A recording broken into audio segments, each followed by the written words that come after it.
streaming. Start streaming. And we should be live, ladies and gentlemen. We'll get started soon. Stay tuned.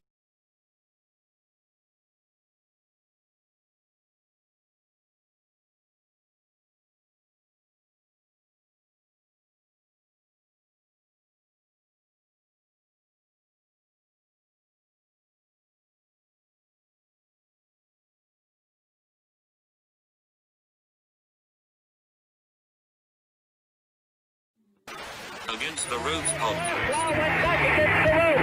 He's desperately trying to Here's the cover. ropes, number one. Ali won't extend himself while out against the rope. But Ali still twice. As the market falling once again, catches him and now tries to go to work against the ropes. All right, Mayweather back over the ropes.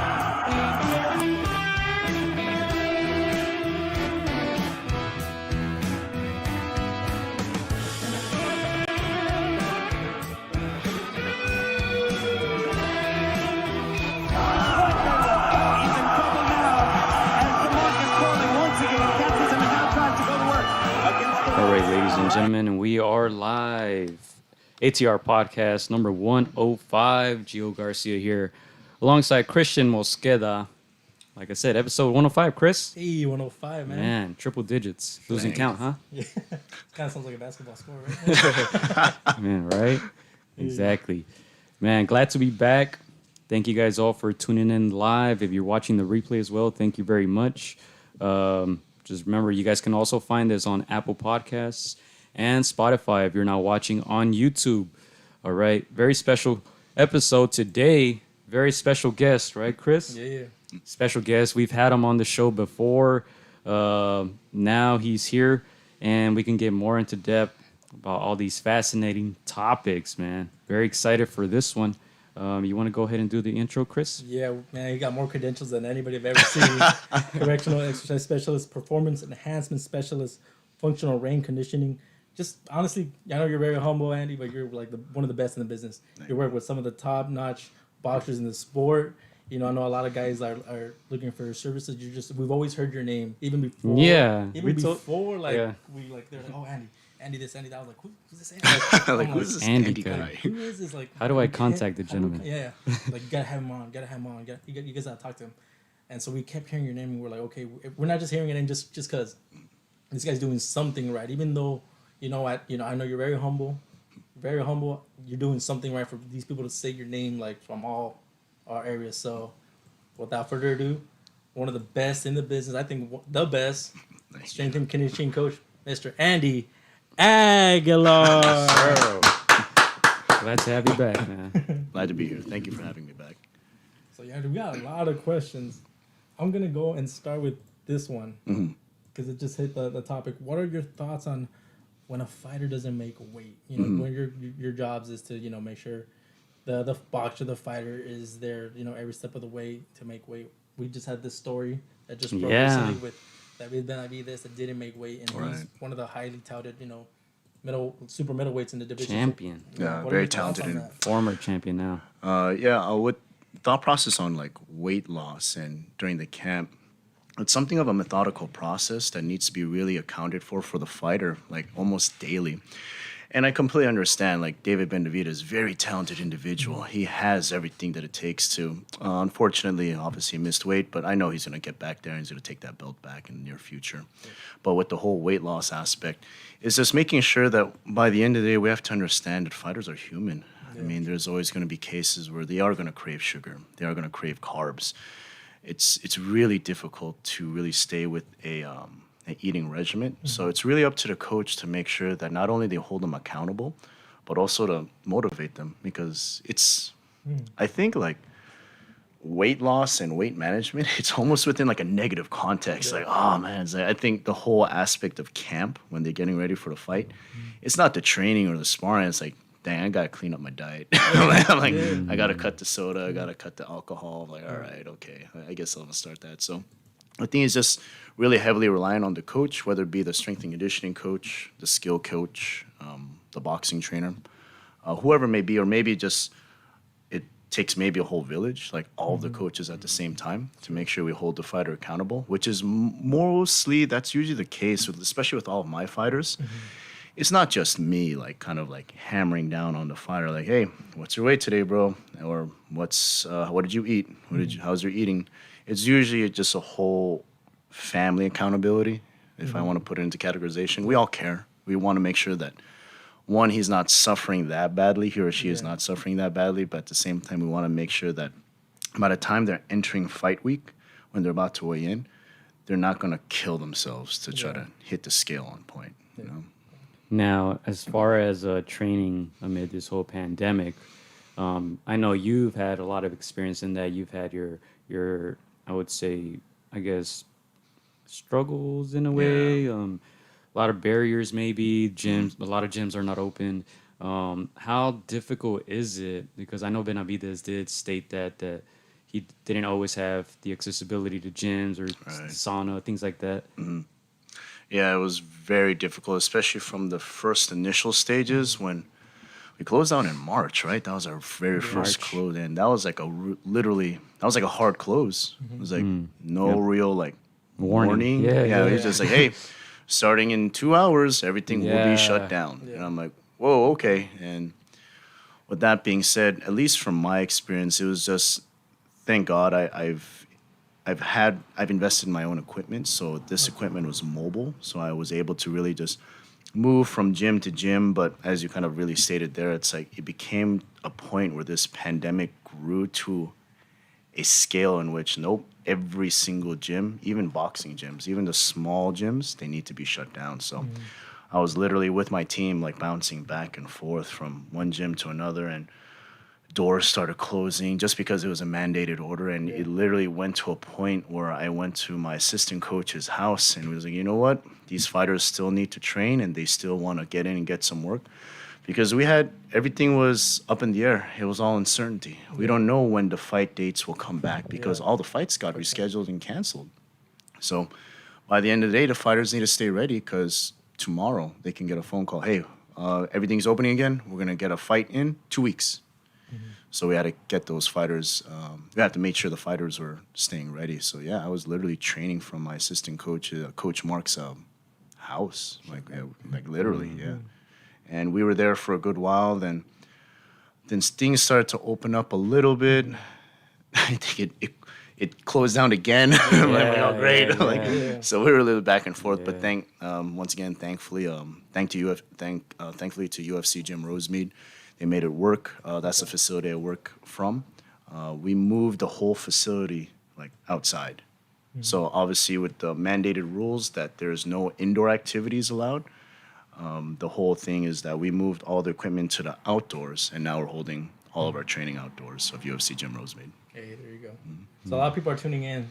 A lot of my family members are tuning in. So again, we have one of the best in the business. He's worked with, I'm just going to name a few names of people that you work with throughout your career. You worked with Leo Santa Cruz.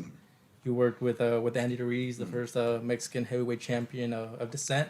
You work with like Cobra Ruiz, who's we know she's going to be made for big things. And so, we're honored just to have you here. Oh, no, thank you for having me. It's an honor to be here. So I'll ask you, how did that relationship with Leo Santa Cruz come about? How did they contact you? How did you guys start working together? Because there's a long relationship, right? Yeah, that's close to a 6-year relationship. Hey, okay. 6 years of training. It's kind of funny. I looked at some of your older pictures, and I saw Leo in a lot of them. You had like your short hair and stuff. A lot has changed even for me. Yeah, that's an amazing story in itself, because at that stage 6 years ago, I was barely entering my career as a trainer, physical performance coach, and slightly fresh out of college. It's like I was green behind the ears. I did kickboxing, amateur MMA, so I had some experience. I was delving into it, and one of my friends, her name is Betsy. She is now currently the wife of Antonio Santa Cruz, Leo's brother. But she sort of just she's been training with me way back then. Now she's more full-time in her job and her business, but before she had more invested time with me in training. And she just hit me up and it's like, Andy, I have this boxer. It's like, you think you can train him? He's like, you're really good. You're really good with, these like combat sports strength and conditioning. You think you want to take on a boxer? I'm like, yeah, sure. I was like, okay, that's in my head. That's really cool. Boxer, yeah, pro boxer. Sure, bring him in. And little did I know, when the dude walked in, I was like, whoa, isn't that Leo Santa Cruz? I'm like, isn't that the champ? And like Antonio. Hi, Andy. My name is Leo. I know, I'm like, whoa, like, that's a nice. It's like, hi, Mr. Santa Cruz. I know who you are. I definitely know who you are, man. And Antonio Santa Cruz came up to me and was like, hey, nice to meet you. I was like, we heard about you. We want to test you out for a week, because I guess I was in the running with other strength and conditioning coaches that Leo wanted to try out. So I'm like, all right, so let me give you my best shot, Leo, and give you what you need and kind of share my knowledge. He tried it for the week, and yeah, I mean, thank God that he chose me. He was like, yeah, I like this training regimen. It seems he felt good off of it. Yeah. And that's when the relationship kind of kicked off right there. And literally that first camp was the first modest fight. It was for a world title fight. I'm like, so that was just like completely, I'm like, oh, great. So my first, my first boxer, Leo Santa Cruz, current champion, going for another division. World championship. Gotcha. I got you, Leo. No worries. Yeah, that's crazy. I'll be honest. For that fight, and I told you before, I actually thought Modest was going to win. Right, yes. I thought for some reason I was like more experienced, been in the game longer. I think Leo was touted as the slight underdog for that fight. He was. And that's why there was even more pressure on me. It's like, oh, man, it's like this is not an easy fight. But I mean, I like the pressure. It's weird. It's like when it's one of those competitive things. I like working under pressure. I mean, it kind of puts the best out of me, or pulls the best out of me. So I'm all right, let's do this. Let's get this done. What are some things that you guys worked on? Because after I saw the fight, I was like, damn, they win this fight. They won this fight. He did something different. And I think I heard, I don't know if it was from you or somebody else, that before he had trouble with his stamina. We know he throws a lot of punches, right? So obviously that's kind of understandable. But I heard that he felt a lot better after the training with you. All right. The concern was initially when the Santa Cruzes came to my camp for the very first camp. The concern they wanted me to address is that Leo always felt he felt stiff. He felt like he couldn't throw his punches, and when he did throw his punches, he didn't feel like he was throwing fast enough. I guess in his mind, he says, okay, I want to throw this punch extremely fast, but I guess in his own perspective during the fight, the fist just came out very slow. So he felt very stiff. Yeah, he felt very heavy and stiff. So I'm like, okay. So it was to me, scientifically, that's more what we consider more neuromuscular, meaning his brain sent the stimulation to the muscle to perform an action. So the brain sent the signal like that very quickly. Okay. But for whatever reason, the whole pathway of the signal from that nerve to the muscle was either interfered or it's not efficient. So when it tried to execute the movement, it literally had some sort of lag time. So with that, there was a central nervous system issue. It was literally something within his CNS and neuromuscular coordination. So that's what I adjusted. It wasn't that okay, Leo, let's do a lot of battle ropes and let's do a lot of like push-ups. I didn't really do that. I did a lot of like literally like ballistic work, a lot of power reaction work. I tried to make him faster. I made sure that the signal sent from the brain to the muscle to perform the activity was as efficient and as fast as possible within a coordinated manner. And that's what I adjusted right there. And yeah, the end result was literally that Modest fight. Like he was throwing punches, he was reacting efficiently, and he was getting faster and faster. And what did that moment mean for you? First to be in that fight, and then second to come out, with that W. I mean, for that moment, just to take the fight in itself, it was definitely one of the most pivotal points in my career, because this was the opportunity. Okay, it's like a make or break opportunity. So this was 6 years ago. Strength and conditioning in combat sports, it wasn't relatively known. So I was entering something that's very unknown. People didn't know who I was. People didn't even believe what I was doing. It's like, he's going to make Leo do bodybuilding. It's going to make him slower. Yeah, literally. That was literally the stigma there. It's like, he's going to make him do bodybuilding. It's like, it's not going to work. It's like, Modest is going to box Leo then. So I had to break that. So I was like, no, it's not bodybuilding. We're looking at functional training. This is physical performance training. Yeah. So that was a very good make or break moment for me. And yeah, at the end of the fight, when I didn't even have to hear the results. I knew Leo got it. Like he was just like on a roll, and good that was an awesome fight. And when I witnessed the fight and everything was done, it was a very proud moment for me, not because of the fact that I really broke the stigma and I turned the corner there for strength and conditioning, at least in my mind. At the same time, the Santa Cruz family, they really just like, what's the word? They didn't put it on me, but they were reliant. They were very reliant. Like, hey, it's like, we need Leo to perform at his best on this fight because this is a big fight. And they put their trust in me. So I'm like, I hold that very heavily. It's like if a fighter and their family puts their faith in me, it's like, I can't let them down. That's just not in me to let someone down. So that was really, they said the winner, and the very first thing when they said the winner that Leo won, I looked towards the family that they were sitting right now, and they all just jumped up, and that right there, that was exactly what I was. Okay, that was accomplishment. Just their whole family like jumping out of their seats and saying, "Yes, all right." That was the pivotal point for me too. Before we move on to the next question, I just want to send a huge shout out to all the people tuning in live.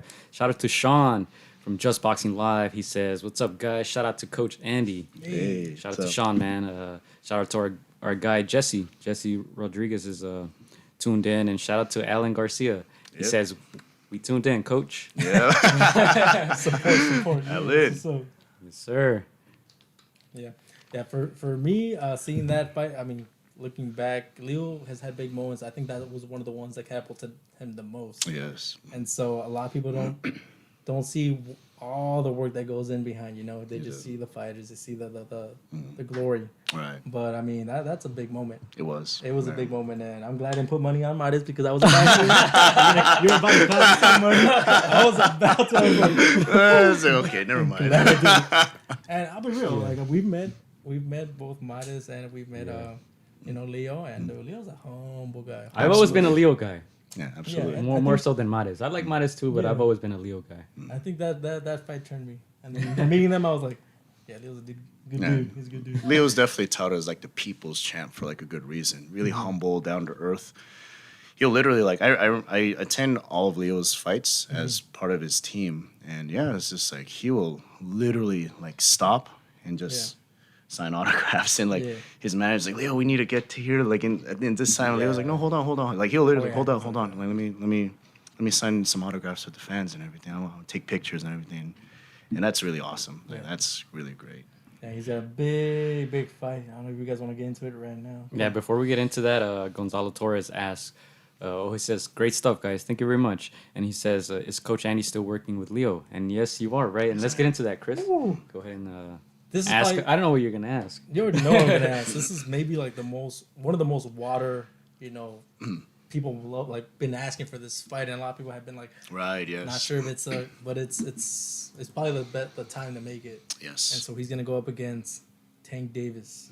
And so tell us without giving too much away, tell us what, like your thought process on this huge fight for your fighter. Definitely. Excuse me. For Tank Davis, Leo Santa Cruz versus Tank Davis. Considering that we're dealing with the pandemic, this is definitely, in my eyes, this is the super fight. This is the mega fight, if not of this year, going on to next year. I'm not quite sure unless they make another great matchup like this. But you have Leo Santa Cruz, like 4-weight division world champion, still definitely in his prime, and you got Tank Davis, young superstar in the making, also like in his prime, super strong, super dangerous, and you just got like, it's literally one of those classic things where you have an unstoppable force and an immovable object. They're about to clash. They're literally about to clash right now. So, because Leo's like really tough. I've seen all of his sparring. It's like you can hit Leo hard. And Leo's just one. He's just like, that's why I respect Leo a lot. And all boxers actually, you hit Leo hard with a good shot.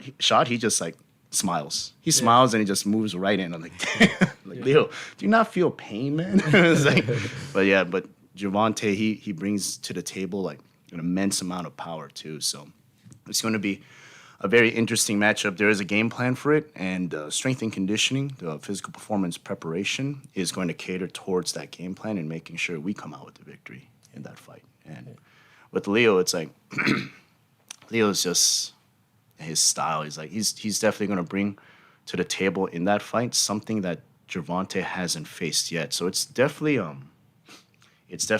huge step up once again for both of these fighters. So I definitely see this as a mega fight for this year.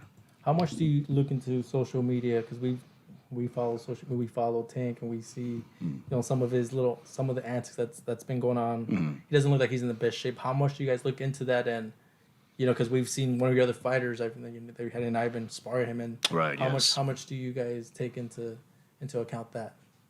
I do follow social media and very closely, especially with the opponents of all my fighters. I do watch Tank to make sure to see what little things can I pick up that I can provide an advantage for Leo, at least from a physical standpoint. I mean, I don't use social media as a heavy influence to program for my strength and conditioning for my fighters.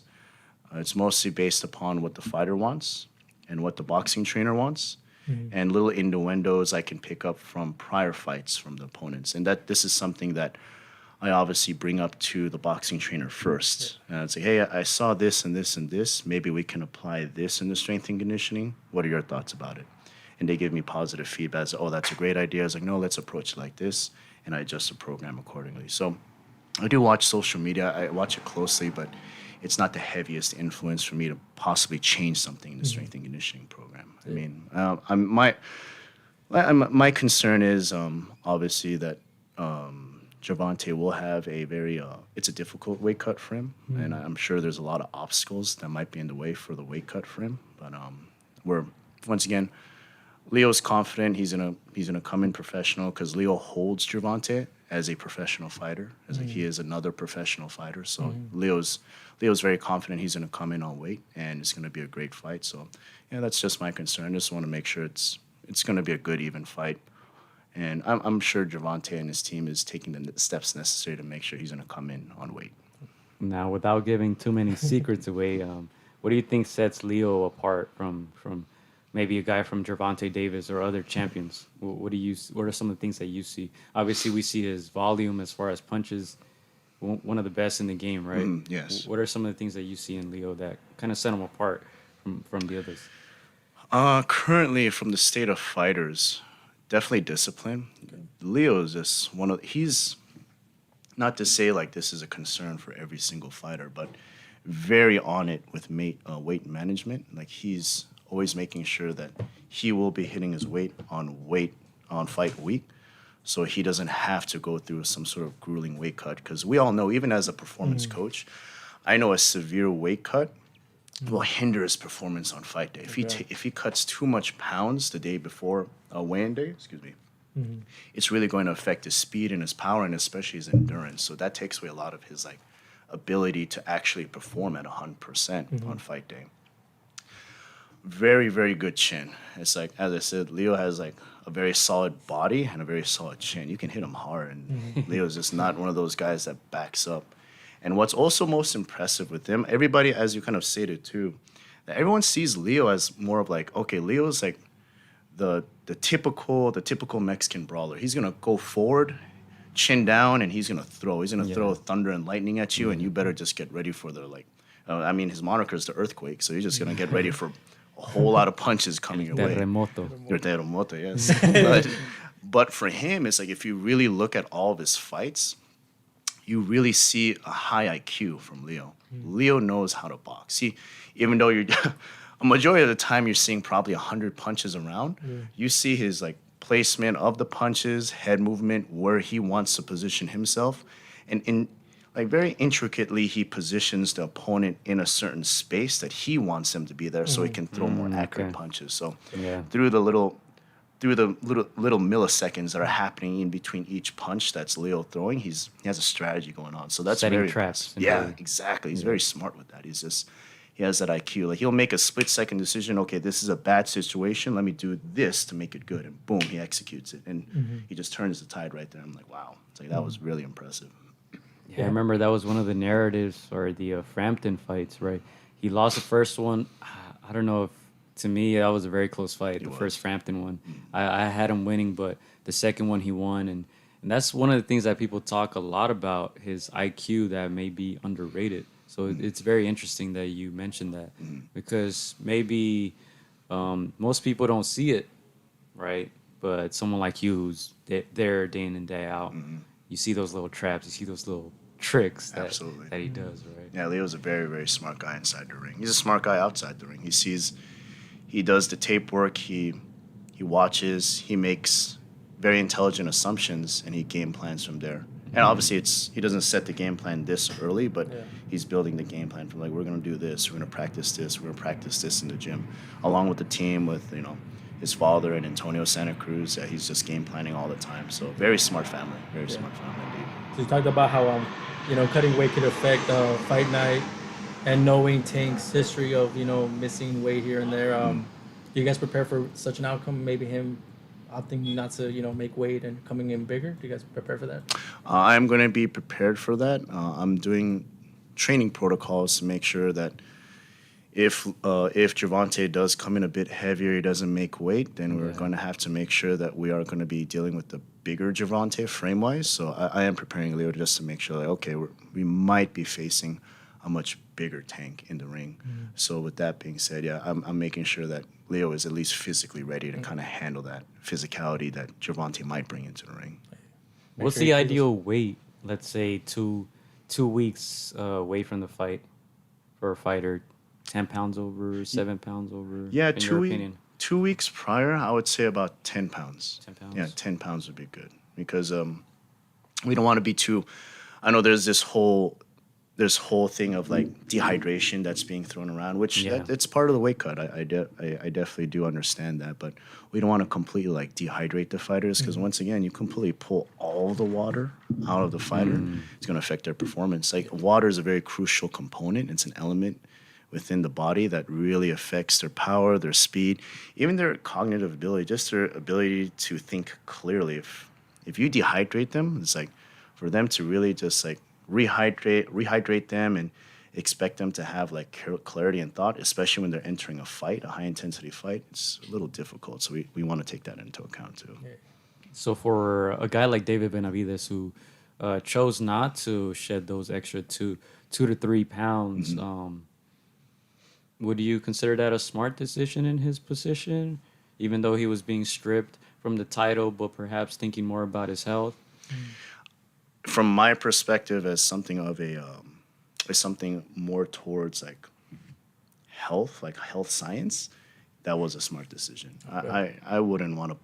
You wouldn't want to position a fighter where like, because we just see too many occurrences within boxing and also MMA that they just like go through extreme protocols just to drop like 1 more pound of water. And it's literally, it's to a point where it's very detrimental to the health because we got to look for longevity. And every single fighter always has that thought process. They want to make sure that they have a long, healthy career. This is a contact sport. Concussions happen, damage happens. We all understand that. But to kind of marginally reduce it by making sure that we're not completely draining them every single weight cut, every single fight, it just prolongs their career just a little bit more. A lot of these fighters, they really do. I mean, obviously everyone needs to have like a bill paid, but it's sometimes not about the money of the fight. They just like, I want to go out there and create a legacy. I want to fight the best. So with fighting the best, they're taking the harder shots. So we want to make sure that their health is the priority. I mean, once again, it's unfortunate the weight was missed, but if we're looking at health and longevity, it's just better for them not to just suffer and kind of cut their lifespan or cut their career a little bit shorter just by pulling a little bit more weight. Yeah. So what kind of Benavidez do you expect tonight? He fights tonight against Angulo. Alexis Angulo, that's on Showtime later on today. If you guys are tuned in live, that will be in a few hours actually on Showtime. Yes. I do expect a very good fight. I believe Angulo, he's probably going to try to box Benavidez. I saw his fight against Anthony Sims, and it was just a very like boxing orientated like fight. The jab was really heavily emphasized, in, out, in, out. I think Angulo is going to try to emphasize that type of strategy against Benavidez, but Benavidez is very young, very strong, very talented too. He has that ring generalship. I expect Benavidez to sort of just cut the ring off, walk him down, and just kind of just damage him and just really body shot to cut off Angulo's ability to literally box him. And once you just body shot him to the point where his legs are gone, he's just a sitting duck. And that's where Benavidez will kind of go in for the kill. And he's good at that, putting punches together, right? Yes. Just going back to Angulo, he's 26-1.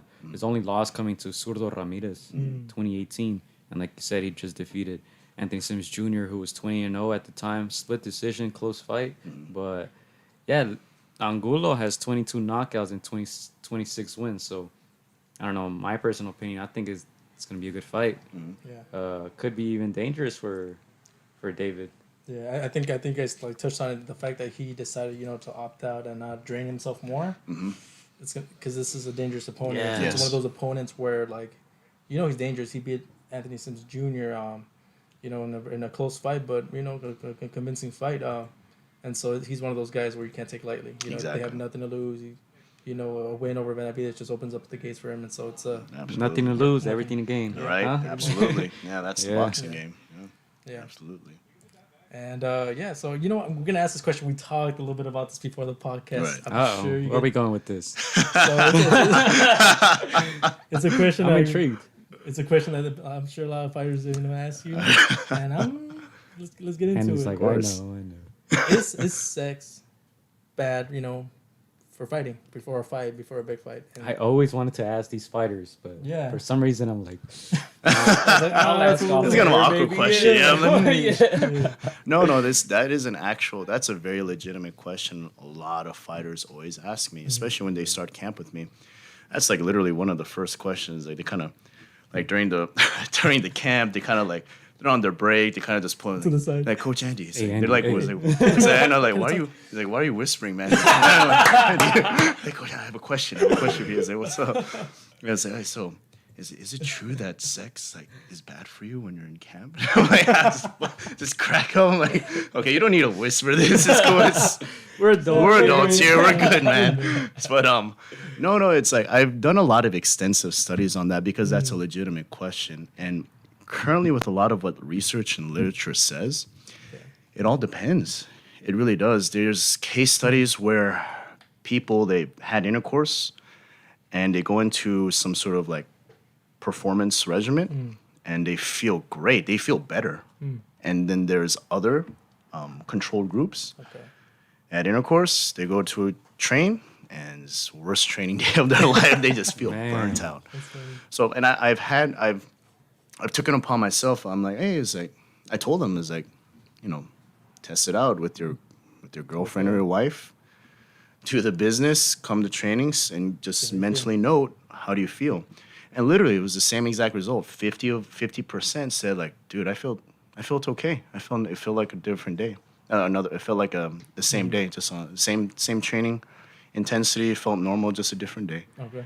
And the other half was like, I felt weird. It's just they just say, I'm tired. I don't have my rhythm. It's like, and right then and there, it's like, right now it's like that's just you. It all depends. Like the best thing to do is just really just test it out. Test it out. So and just to see and from there, you make that intelligent assumption. Okay, do you need to kind of abstain from it, 2 weeks out, a week out, or are you completely okay? Maybe they need it prior to the fight. They actually might perform better because that's the whole physiology of if we're talking about testosterone, when there's intercourse that's happening, there's obviously testosterone involved, and once the deed is done, hormonally, there's a hormone that's released in the male body that actually prevents further testosterone production just for a small period of time. Now, this is subjective. There's some people that this window in which testosterone production slows down, it's very it's only for a very small time, and boom, they're right back into production and they're back to normal.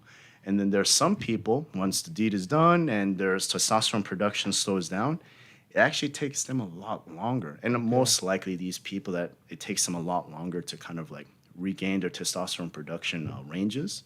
It's most likely those are the type of people that don't feel good when they go back into training. It's I need to take another day just to kind of chill. Then I'll be back to normal. So it's really subjective from person to person. Person to person. Let me ask you this: how important is diet in all of this?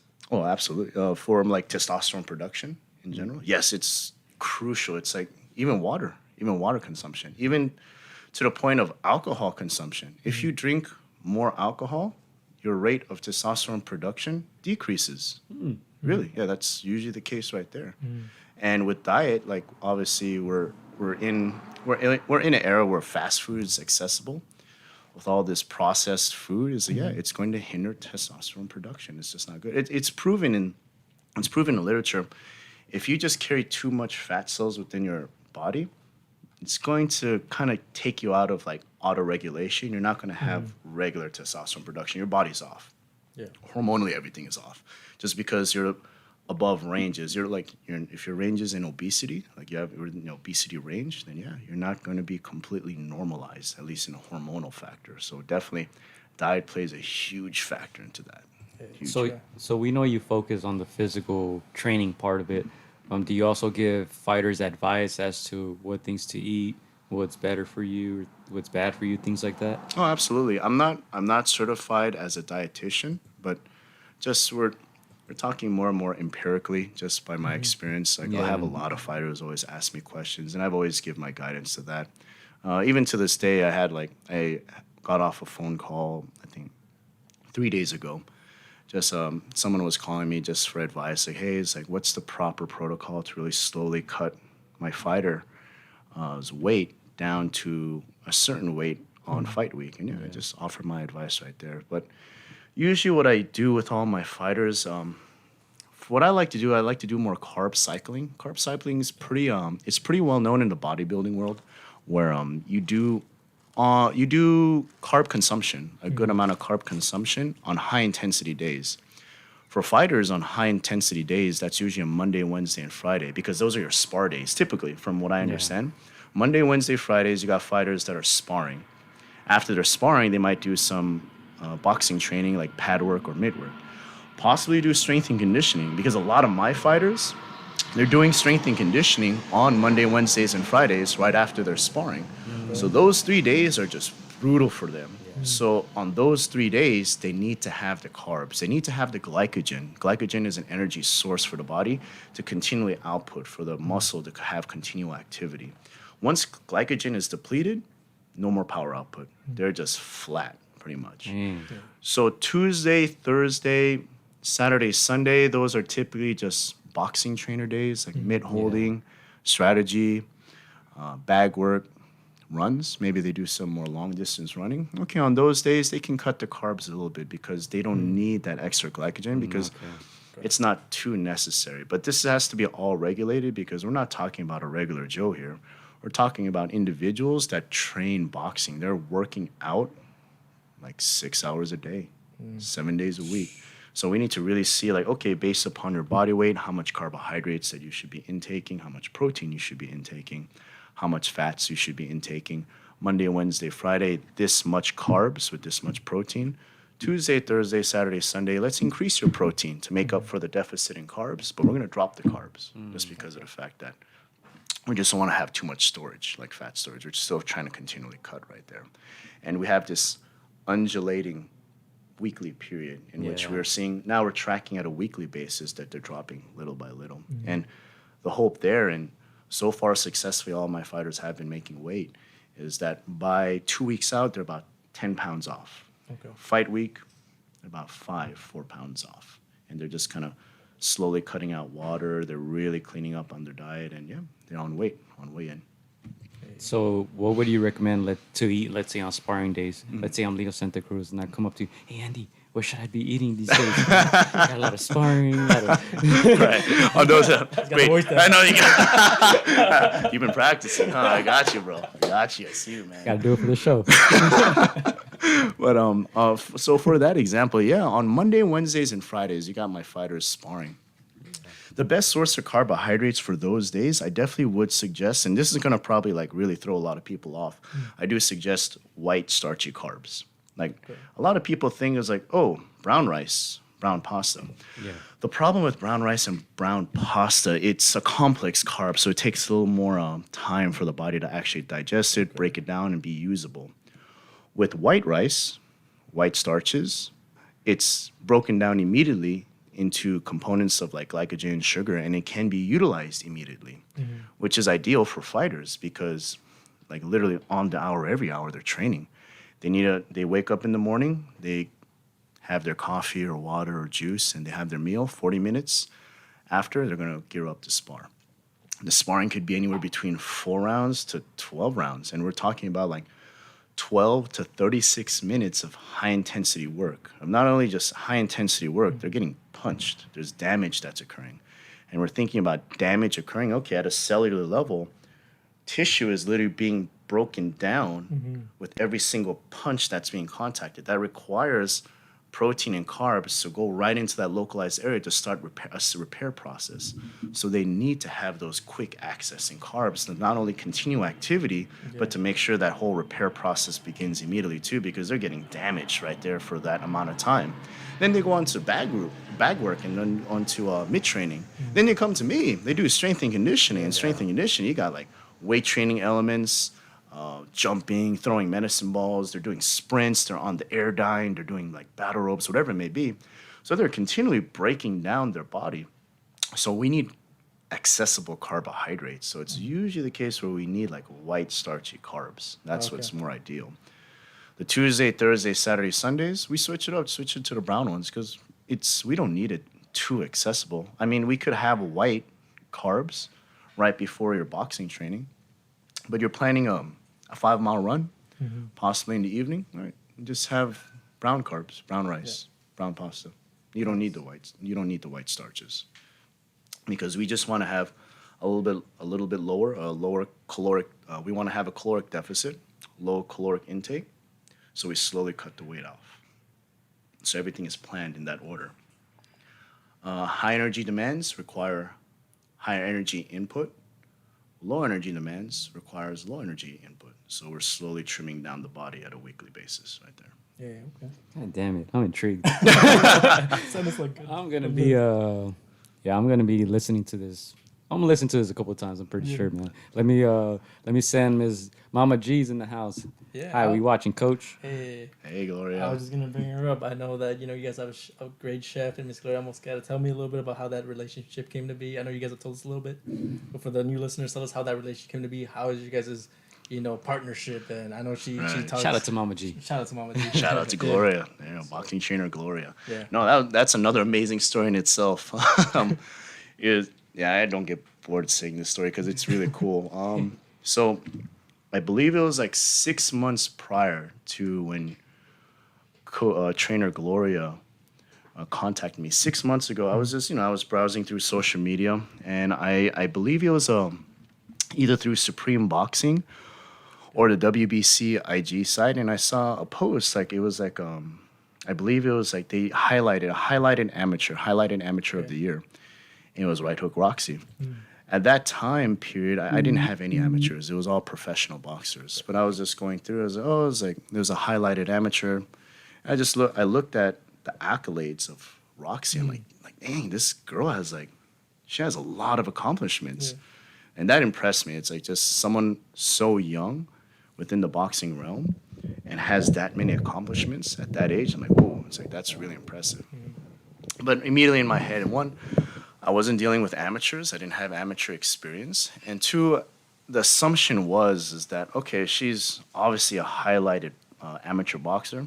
She probably already has a team together. So I'm like, I won't reach out because I'm probably just going to look like a fool. I'm like, oh, we already have a team. We don't need you. I'm like, oh, sorry about that. Didn't mean to waste your time. Lo and behold, 6 months later, it was late at night at UFC gym. I was working out, and I got a direct message from trainer Gloria, and it's like she literally just messaged me like, hello, it's like, I've seen your work. I know you worked with Jaime Munguia, Leo Santa Cruz. I'm wondering if you're accepting any more within your strength and conditioning stable. He says, I have an amateur. I'm like, okay. And I'm like, oh, so I saw the opportunity. Okay, that's cool. My first amateur, I says like, all right, can you send me the amateur's background, the bio? And she was like, this is my daughter. Bam! First picture she sent was exactly the same picture I saw. So I was like, oh my gosh, that's Roxy. I'm like, it's like, oh, you're Roxy's mom. And I was like, yes, that's my daughter. I was like, oh, I've seen her. I know who Roxy is. And she was like, oh, you actually know who? I was like, yeah. I'm sure everyone knows who your daughter is, Miss Alvarado. But it's like, And she was, oh, is it possible for her to start strength and conditioning? I was like, yeah, come tomorrow. I was like, come see me tomorrow at UFC Gym Roseby, and we'll sit down. And yeah, it went from there. Literally, it was like almost like manifestation. I was like, I saw her 6 months ago. Probably won't be interested. And 6 months later, Gloria called me. I'm like, or Gloria messaged me and got her daughter in. Yeah. Hey, there you go. That's one of the things I like about Miss Gloria. She's not and she stated this on her show. She's not selfish as far as the growth of Roxy, right? She's willing to work with other people, Absolutely, things like that. I know a lot of parents are like, no, it's my child. I won't work with them, but she's very open to that type of thing. So that's pretty cool, man. Yeah, it's because it's the right thing to do. Because, I mean, even for myself, when eventually when I have my own kids, if you want your child to grow, especially like within sports, you want the best for them. And sometimes the best is really just reaching out. And I think that's just the right call. That really is the right call, especially if you have in your hands in front of you something of immense talent. It's like you want the best for her or him. So yeah, reaching out is like the best thing you can do. At the very least, ask questions. Like you don't have to hire every single person from every single category for your son or daughter. Just reach out like, hey, I have a question can you help me answer about weight training routines or nutritional advice for a 15-year-old? And I get that a lot too. I get DMs from parents asking me about like their sons and daughters that are 16 years old and they do football. It's like, what's a great sprint regimen for them? Or what's something they should be eating? It's like, should they be lifting weights at this age? And yeah, I answer their questions and they're appreciative of it because they're just trying to reach out because they want the best for their kids. And I really respect that. Yeah, Chris, I know I'm hogging all the questions, my bad, dude. But I want to transition into your new talk series in a way. I don't know how you're labeling it, but very interesting stuff because you're full of knowledge and you're always willing to share that knowledge, right? Yes. So one question is, how can people reach out to you? And then two, let's talk about your talk series a little bit. People can usually reach me at my Instagram. It's _Elite Smith. You'll notice the logo is like an anvil and a barbell with a red background. The series is called The Dynamic. With The Dynamic, it was just a thought process where we're living really in a digital era, and especially with the pandemic going on, it's just everything just turned digital because it's just for the safety of humanity. So with that being said, okay, since we're living in an era of everything that's digitized, we run into an issue where we just don't know what information out there is correct and what information out there is just complete BS. And also at the same time, even if the information is correct, the information communicated can be so like, it can be dogmatic. It's like, it's this way or the highway. This is correct. But if we really look at strength and conditioning, let's put it in that. If we look at strength and conditioning, if you've read everything out there, you'll really come to understand, like, you know what? It all just depends. There's no model out there that's perfect. That's impossible because every human being is different. Everyone has different genes. So it's impossible to find one single model that's the perfect training model for everyone. If that was true, there would be a model out there and we'd have 50 Roy Jones Juniors. In the boxing world. Yeah, we would have that. But it's just not like that. Everything is catered and individualized. So with that being said, I created the series, The Dynamic. It's something that I'm going to release every 2 weeks. I released episode 1 last week. With The Dynamic, I just want to talk just from my own personal experience. We're looking at it from pragmatic point of view too. This is all researched. I will always make sure to put in the description, the research papers that I've kind of extracted the information from and talked about. But also I want to talk about these papers through my personal experience too, because I literally can pull out a paper about power development, and the power development paper was just directed towards football. But I want to talk about like, okay, this is directed towards football. Was it correct for football? And did it work for boxing? And I'll talk about my experience, what worked for boxing, what didn't work for boxing, and what can be applicable and what should be kind of, we can throw that out. And that's just the type of discussion I wanted to create just for the viewers, because once again, I have a lot of people that do DM me and they really ask they have great questions. They want to learn, and I respect that too. So I'm like, okay, everybody wants to learn, and so I might as well just provide some information every 2 weeks, just for them to continually learn, at least from my experience. And not to say my experience is the end-all, be-all of answers, but at least they can hear it from a coach's perspective that's really applying it towards real athletes and real combat fighters, like combat sports, and even different sports like football, to even like performing arts like ballet and dance, because I'm delving into a lot of like categories of sports nowadays. So it's good for the viewers to really hear it from, you know, a coach that's just applying and, all right, this was wrong, this was right. I even test them out on myself. A lot of these training protocols, I do it. I need to feel, I really do need to see the results and feel the results myself. It's like, is this painful or is this actually going to be beneficial? So I just always speak from my point of view. Awesome, yeah. So you took on Alan, you took on Roxy. When you take on fighters, what qualities do they have, and what qualities do you look for when you decide to take on an athlete, a fighter? Qualities that I really look for. I mean, there's only just 2 qualities that I really look for fighters. Just one, be humble. That's the most important thing. I mean, I understand with the whole aspect of social media, you gotta really like. You gotta talk your shit. Yeah, pretty much. Yeah, you gotta have the cloud and all that. And I get it. Make some noise. Right, exactly. And because that's what we're seeing now in like social media. And I think we have like really like, we have Mayweather and of course Ryan Garcia to really kind of really thank for that whole new avenue for boxing and combat sports in general, because they really blew it up. It's like if you're someone that really is just active on Instagram, it's really going to kind of push your value up higher. But at the same time, we're still looking at a professional sport, and literally we do have Mayweather and also Ryan Garcia. I mean, they have their fun antics, which is completely fine. It's really fun to see. It's funny, but they hold themselves professionally too, which is what we really need to see as coaches. Just hold yourself like be humble, be professional. Don't cross the line, you know, because crossing the line might give you attention, but it just might give you the wrong attention, and no one wants the wrong attention. And number 2 would be just hard work ethic. Just come in, show up and work hard. The most frustrating thing, at least for me as a coach, is that fighters just don't show up. They don't show up. I understand things happen, life happens, but they show up because Andy, I'm super sore. I'm not going to show up. Okay, we could have easily turned that conversation. Andy, I'm super sore. Can we modify the training today to just kind of accommodate to the fact that I'm really tired today? Sure, no problem. That's my job. That's literally, that's what you're paying me to do, man. You pay me to make sure on the days that you're at your best, I'm going to push you above and beyond. And the days that you show up, that you're not at your best, you just feel tired, I will either tell you, you know what, go home and rest, or like, you know what, we can push a little bit and safely. Let's modify A, B, and C, because that literally is my job. I have to just look at the program for the day, look at my fighter, read the body language, hear the communications. Okay, no, I got to scrap this because he's going to get hurt today if I try to go on as planned.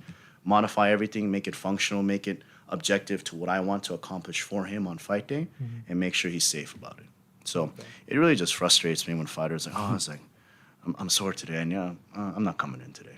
I'm like, oh man, it's like, but like I said, there's still leniency there. I understand there's, especially towards the end of camp when they're cutting weight. And I definitely understand. Like you gotta skip a few days. Like Andy, I'm like drained. I have no carbs in my body. Okay, no problem. Yeah, I understand that.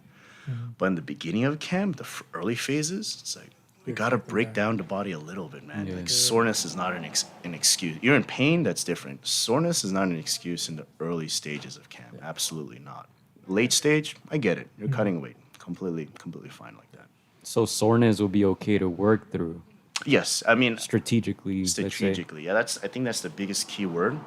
That's what a lot of fighters and also coaches really don't understand. When they hear soreness, they say, just push through it, you know. It's like don't be weak. That's just a sign of weakness, you know. I was like, no, it's not a sign of weakness. You're sore. You're legitimately sore. You're tired, and I get that. So the coaches have to auto-regulate. Okay, let's change the routine. Let's work on A, B, and C versus what I actually planned. Because the whole objective for the fighter is 1%, at least 1% better per day, at the very least. We don't want to go backwards. We definitely don't want to stay stagnant. At least 1% better. And 1% is definitely achievable as long as we can plan it. Yeah. So if they're sore, there's no problem. They're sore, just come in. We'll still make you 1% better the next day. I guarantee you. Yeah, let's go. Hold on, Chris. Before your question, sorry, dude. Sorry, I'm cutting you off. My bad, dude. We got a bunch of questions. No worries, man. Yeah, because we have some comments here on the comment section that I just blew up on the screen. Ms. Gloria said earlier, he has changed our lives. Love Andy and the whole team. Hey, Love you too, Gloria. And then she also says, if they don't show up several times, I ask Andy to suspend him from camp. He smiles and laughs. Andy is such a professional, big heart. Yeah, there you go. Okay, yeah. But it's true, though. That's very true. It's all about professionalism. Yeah, it's all about professionalism. Go ahead, Chris. How do you build their mental toughness? There's certain, I'm sure some of these exercises are tough, and they some of these fighters have to push through that wall of toughness. How do you build their mental toughness? That's a great question because I think that's a huge question that definitely needs to be addressed. And I guess the simplest answer is that it depends on every fighter. You have fighters that they're bred for the game. It's like they can enter the ring. You can punch them in the face and they break their nose and they're just leaking everywhere with blood. They won't even panic. They just keep with the game plan. And you got some fighters, very talented, extremely talented. You punch them right in the face and they're bleeding, they panic. They just mentally shut down. And it's just one of those, we call it simply fight or flight, very simple psychological term. Your brain will either switch to fight mode or flight mode in events of extreme stress. So you're either going to run away or you're just going to knuckle up and step right forward. That's great. So with that being said, training-wise, it's very difficult. We could try to train mental toughness in the strength in the weight room, in the weight training area. We could try to do it, but there's a few studies out there which I have a tendency to agree to is that we just can't build the mental toughness that's necessary in the ring in the weight training, strength and conditioning area. Because how can we do mental toughness in the weight training area? Well, okay, I can make you do sprints until you just throw up. That's technically mental toughness, right? I'm just going to sprint until you're just literally on the floor like puking. Yeah, that's mental toughness. But how is that going to translate in the ring when you take a hard body shot to the ribs? And now that's a different play of mental toughness. Like you take a body shot, okay, that's completely different switch right there than me just making you sprint, make you throw up. So I don't believe it's a factor where I can try to train mental toughness in the weight training area. I believe that responsibility or that development really happens in the ring. Because I've went through this recent study within neuroscience that in our brain, there's actually the amygdala. There's amygdala, which is like two little components within our brain. The amygdala actually records events of fear and courage. So, and this is universal for every human's brain. So with fear and courage, for example, I see a tiger in front of me, and I'm gonna run from that tiger because that's a damn tiger in front of me. So the amygdala records an event of fear. Like you saw something that scared you, and you just run for your life. So it conditions the brain to go into flight mode. So you see an event that's scary, run. Now, if I see that tiger in front of me, and please, obviously, do not try to fight a tiger, but you try to you stand up to the tiger. Like, nope, I'm not going to run. I'm going to square up to the tiger. The amygdala will record the event of courage. You yourself, I see a tiger, my heart rate jumps, I register fear, but I consciously and voluntarily step forward. And that event gets recorded. Now, granted, I'm not dead by that point. It's now the amygdala recorded an event of courage. So the next time that event happens, fearful event happens, my brain will now be a little more inclined to be like, no, you're okay. So with that being said, let's transfer it to a ring. You get punched in the face You get a flinch reflex like that. I think everyone has that problem. The fist comes to their face, they kind of just do that, and that's bad. Like you can't just close your eyes against a punch. But the more effort that you as an individual continue to square and just open your eyes and either respond defensively or whatever, just take the shot and just move forward. There's now an event of courage that's recorded. And as you continually repeat that, you get better. You get more courageous. Your body doesn't seize up. Things happen like physiologically where, okay, now it's not a shock sequence anymore. Like once again, the best example is Leo Santa Cruz. He's like, he's a veteran in the game. He's had multiple world titles, world title defenses. He's fought like great opposition. And he's just one of those, he's done it so much. Like this is why this guy can smile. He can just literally smile at the opponent as he's getting punched in the face and the body. Because it's just a brain registry that they've recorded so many events of courage. He doesn't understand the whole concept of backing up. There's no shock sequence. It's just like, it's literally almost it's an event of, it becomes an event of pleasure. It can get to that point. You can keep becoming courageous.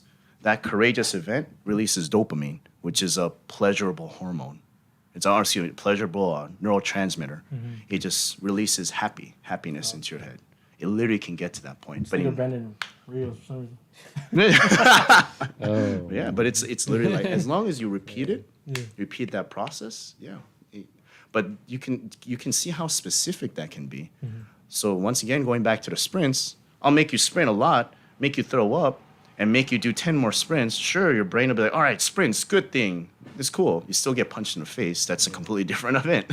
So it's not going to really help build mental toughness. I think that really happens in the ring, and the boxing trainer is responsible for making the right calls to kind of develop that. But, I mean, yeah, it's like performance coach-wise, I mean, I don't think we have too much that we can really develop for mental toughness.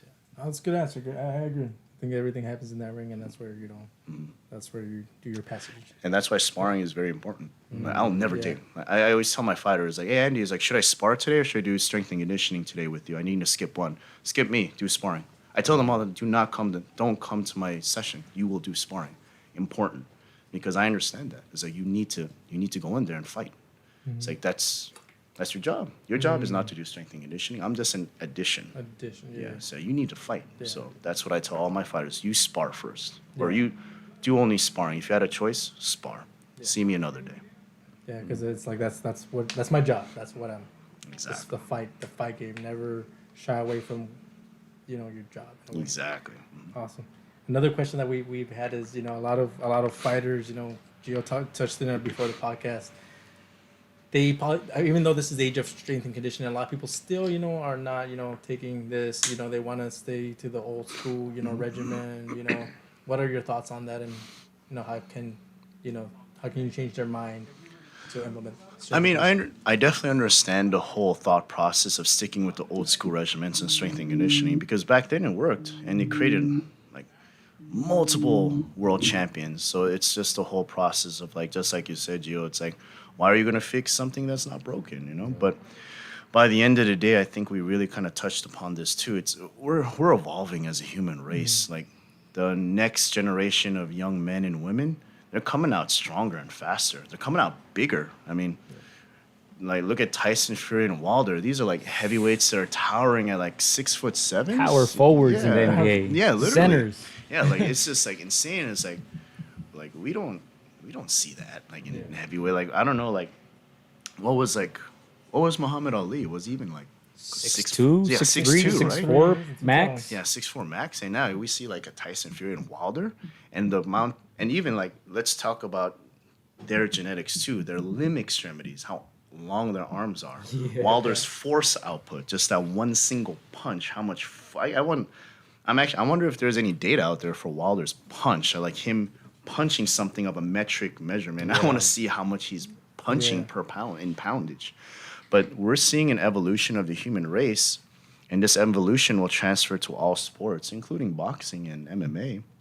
And with boxing, and it's like if you really want to keep up in the game, especially within the top contender status, I believe we need to be a little more scientific about it, because the whole regimen of like, let's flip tires and let's hammer the tire with a sledgehammer for 200 reps. I mean, it'll bring some conditioning, but we're dealing with people with immense amount of power. How are you going to match that power? Punch for punch. How are you going to match that speed? So now we have things where we need to really scientifically approach all the strength and conditioning regimens based upon the fighter's needs and what their game plan is for the fight day, and improve on all this. Is it speed? Is it reaction time? Is it power development? Do they need more punching power? Is it conditioning? Because that's the biggest thing. Is like, oh, my fighter's not conditioned. What do you mean not conditioned? Do they have a lack of air? Do they feel flat in their punches? It's like, conditioning is such an ambiguous statement. So it's just a matter of like, we need to be very specific, and we need to have a specific plan to be able to address all that. So I think that's the biggest message out there for everyone, is that now we're in a day and age where specific things need to be worked on to be able to really counter your opponent's specific strengths. So in order to counter the opponent's specific strengths, you yourself as the fighter need to develop specific abilities. And that's what specialists like strength and conditioning, physical performance, or reaction time specialists, that's when they come into play. They help you with that. So you get the advantage. Why is that? Is it just evolution that we see now bigger, faster, stronger fighters or athletes in general? Why do you think that is? I mean, I've seen studies. One was a great study. Oh my gosh, I completely forgot who it was. It was a book. I believe it was either German or Russian based, but they actually had a little statistic where in 1975, an average boxer accumulated, I believe it was yearly, in a year, accumulated 950 hours of boxing training. This was 1975. So the average boxer back then in that era had about 950 hours. And I think it jumped to 1985 or 1990. That jumped up to about close to 1,050. So the human from 1975 to 1990, 1985, it jumped up. They were able, capacity-wise, to handle 100 to 150 more hours. And then there was a final statistic, which was in the 2000s. It jumped up again to 1,100 on average. So right there, we're seeing, just from basics, the human race is able to handle more capacity, work capacity. They're able to train a little bit longer and a little bit longer and a little bit more. This is obviously only yearly, but it's 100 hours more from an annual research point from 1975, 1990 to 2000. So we're looking at 10 to 15 year gaps. But you're seeing the human race, their body structure is just able to handle more. And I think that comes into play. I read another book about genetics. It comes into play with the fact that as the years go by, food is more accessible. Food is a lot more accessible than back into the 1975s. Food was not accessible. I mean, money wasn't even accessible back then. It was hard to get like a good income to even feed your own family. Possibly water. Water wasn't accessible, maybe clean water. Modern medicine, big difference there. Like people are living a lot longer because of modern medicine. Supplementations, we have vitamins now.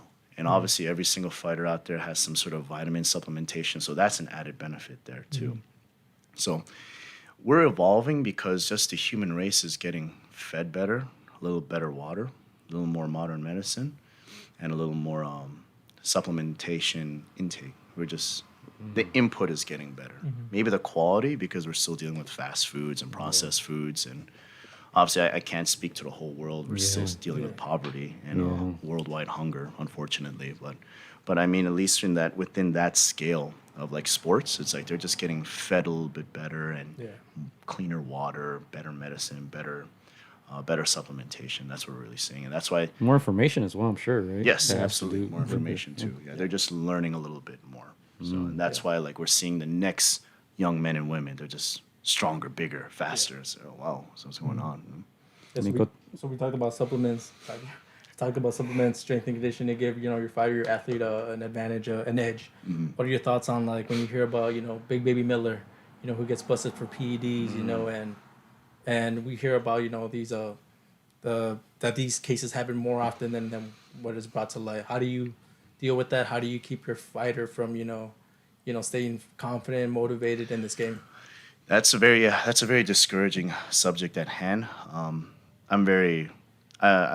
I don't think, I definitely obviously do not think steroids has a place in combat sports because we're dealing with like human versus human. So you have steroids in your system is just ridiculous. But with that being said, I believe, at least from a psychological point of view, it's a mental aspect. The individuals that need to take steroids just to have competitive edge in a sport, I want to say either they have some sort of like, because I've discussed this with one of my mentors who was actually a retired bodybuilder. So he had all the knowledge about like steroid usage, and he brought up a good point with me, saying that the athletes that have steroid usage, they might have possibly a God complex. A God complex, what I mean by that is they're so athletically talented and they're so naturally gifted that there might be a fear as time takes place. No one can beat Father Time. No matter,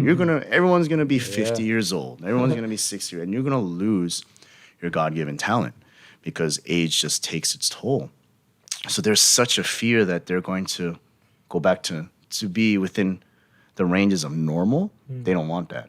They want to still be more, they want to be closer to the whole, like, they want to be closer to God. Like, I want to be all powerful. So that complex kind of sort of takes over mentally, and they have that inclination, let me just take the steroid. So I'll stay there. I'll stay at the top longer, or I might get a little stronger. So give me that edge where I can just stay there for a prolonged period of time. And then there's another statement that he said, my mentor said, that it just could be just a self-confidence issue. Is people, it's interesting because I read into a lot of this steroid usage for a lot of the athletes. I want to see what they're taking. I was like, what are they taking?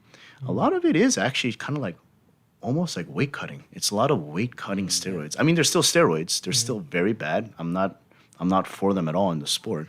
But a majority of them, they're like, a lot of them is like weight cutting. And the other portion of them is oxygenations steroids, meaning like it's like kind of like blood doping, putting more oxygen in your blood. So it's either weight cutting or just oxygen doping or blood doping, excuse me. So with those two subjects, it's a confidence issue. So it's a weight cutting steroid. That means there's an issue. They feel that they can't do it naturally with their weight cut. Or it could be a steroid that's more conditioning based. They have a lack of confidence in conditioning. Because conditioning is hard. It really is. And it's like anyone can get strong. Lift heavy weight, you'll get strong. But conditioning, it's a process. So my mentor said that it could be more of a self-confidence issue, which I do agree with those two statements right there. They take steroids because of fear. They need to call Andy and stop playing with their career. Mama G. Yeah, and then also we have some other comments that Mama G can probably answer this one for Gonzalo Torres. When is Alan Garcia making his pro debut? And you've been working with Alan as well, right? Yes, exactly. Is that coming soon? It will be coming soon, yeah. We're looking at a date, September 5th. That's going to be a date right there. Yeah, things are ever changing, right, in this current situation. Yes. Yeah. But we're confident with this one. It's going to be happening. I know, unfortunately, just with the pandemic going on, and there's, like I said, it's uncertainty. Yeah. And even, in professional to amateur, everything is uncertain, but we're very confident it's going to be September 5th. Yeah, for those that are tuning in. One last shout out, my bad, to Lily from Chicana Boxing. She's here in the building checking in. Make sure to go subscribe to her channel if you haven't already. I was going to say, if you guys are just tuning in, check out this young man, Alan. That guy can punch. He can move. Oh, you felt it firsthand. Yeah. Star in the making. Definitely a star in the making. Alan's definitely a star in the making. Kansas kid. Kansas. Yes, sir. Yeah, to me, that just the whole steroid thing is just like we always hear stories about like how it's prevalent, it's there, a lot of people find ways to get around it and stuff, and just it's. I wonder if it's deterring to like the clean athletes, the ones that are working in day in and day out, and they're looking across the ring. Why does that guy have more more energy, or like how do like how do we deter that? How do we I usually can, and that has been a conversation subject with a few of my fighters. They get frustrated. It's like Andy, it's like Coach Andy. It's like, how do we even know that we're even fighting clean fighters nowadays? And I just tell them, it's like, by the end of the day, it's like it's the person that works harder, day in and day out, that's gonna win this fight, no matter what. And even in life, that's just a solid statement right there. Usually those that kind of like utilize there's like steroid usage, they're over relying on it. I'm taking an exogenous source that's gonna help me in my performance. I don't need to train that hard. I'm relying on the So steroid. it's kind of like canceling out in a way, right? Almost. Yeah. I'm not working as hard. I'm doing it just to catch up. Exactly. Yes. Because with the steroid usage, I have a firm belief that there's going to be a sense of compliance that's going to happen with the fighter. There's going to be a sense of compliance. So they're just be like, I don't have to train as hard because I got everything that I need in that little steroid that I'm taking. Versus my fighters and every other clean fighter out there, it's like we're going to work hard. They work hard day in and day out. They put in their hours every single day. No matter what, results speak for themselves. And it's like, even my mentor said it too. I just recall it right now. It's like, steroids not going to help you when you get punched in the face. He's not going to make you braver. Once you get punched in the face, it's like once you get punched in the face, you better be the one that put in the hours, because you're going to respond accordingly as soon as you get punched in the face. So that's a great statement too that he said. Yeah, and an image that comes to my mind. Not that AJ, he's never been accused, but we saw that body build, and then we saw one of your previous fighters in Andy Ruiz. Yes. Not the body image of a fighter, but he went and did his thing. Right, exactly. So you had him for that fight against Dimitrenko. Right. Andy Ruiz, right? Yeah. Yes. Yeah. What is it about him? Because a lot of people criticize his physical appearance. People say, "Oh, he's never in shape. He doesn't work out." No. He works out. He definitely works out. Definitely. It's just genetics, or what is it? Yeah, we have to see it as genetics too, because this question was brought up to me a lot also. They've always asked me about Andy Ruiz. Another one was like another common one, surprising, was Mikey Garcia. Yeah. Say why does Mikey Garcia Like the never whole snack system going on? Yeah, why is he not shredded? He just looks a little soft. And my whole thing is, I know they work hard. I mean, I've seen Andy Ruiz work hard, and he's for a heavyweight, for the weight that he's carrying, he moves immensely fast. And I'm like, how do you? I've seen him jump. I've seen him move. I'm like, how do you? That jump celebration that? jump when he beat Joshua, it was like, what? Yeah, it was amazing. Like I tell Andy, it's like, dude, you showcase natural athletic. You have God-given talent for to be able to produce that type of force with your frame. That's not easy to do at all. But really, it all comes down to really genetics, because even genetics literally dictates where you will store a majority of your fat deposits. And there's some people that they're just not born. I mean, I know it's going to be a frustrating statement for me to say to the viewers, but some people are just not born to have like the whole Adonis look of a physique. And then there's some people that are born with that gene, and they just do one push-up and they look like AJ. Like literally, it's all genetic sometimes. I mean, not to say you have to work hard to get to a certain level, but in order to achieve that specific frame that you want, genetics do come into play a little bit. They do. Don't give up, though, ladies and gentlemen. No, really, yeah, honestly, don't. Yeah, really don't. So can Andy Ruiz come back? Yes, I definitely can. I definitely believe he can. It's a matter of, I believe this is a statement that's pretty redundant. It's going to be up to him. It really is going to be up to him. If he really wants it, absolutely, he can come back and become a world champion again. Absolutely. Yes. But it's on him. It has to be on him. Yeah, and they're saying Chris Arreola might be a potential fight for him, right? I saw that one. I saw that one. That would be good. That's a good style matchup. So Andy, who's a fighter that you see you're like, man, if I work with them, I could elevate their game? Who's a fighter that you see you're like, I can make them better? Someone that you haven't worked with that you would like to work with. Yeah, we know Floyd Mayweather Sr. always said that, right? If he was working with me, he'd be a champ in so many months. I mean, honestly, to be quite honest, I feel, not to be like too, I guess, overconfident about this statement, like any fighter that comes into this regimen, I believe I can improve them in some way or form. Like there's no way that I would have a fighter come into my regimen and they'd exit worse. So far with my experience and my roster with the fights that I've been in, no one has ever left a camp worse. They've actually always felt better and better and better. So I guess, but an ideal fighter that I would love to work with, it would have to be, I think it's just two names really just come up in my mind. One of them definitely would be Mikey Garcia. Okay. And the second one would be Canelo. Definitely would like to work with Canelo. He wants that Mikey Garcia challenge, man. Yeah, definitely. It's just, there's so much potential in a lot of these fighters that some of them haven't even unlocked it because just some applications of strength and conditioning haven't been applied to their training that can probably unlock a little more power or even a little bit more speed, even a little bit more conditioning. And it might be something marginal, but even that marginal unlock of potential could potentially be a game changer for them. It literally could.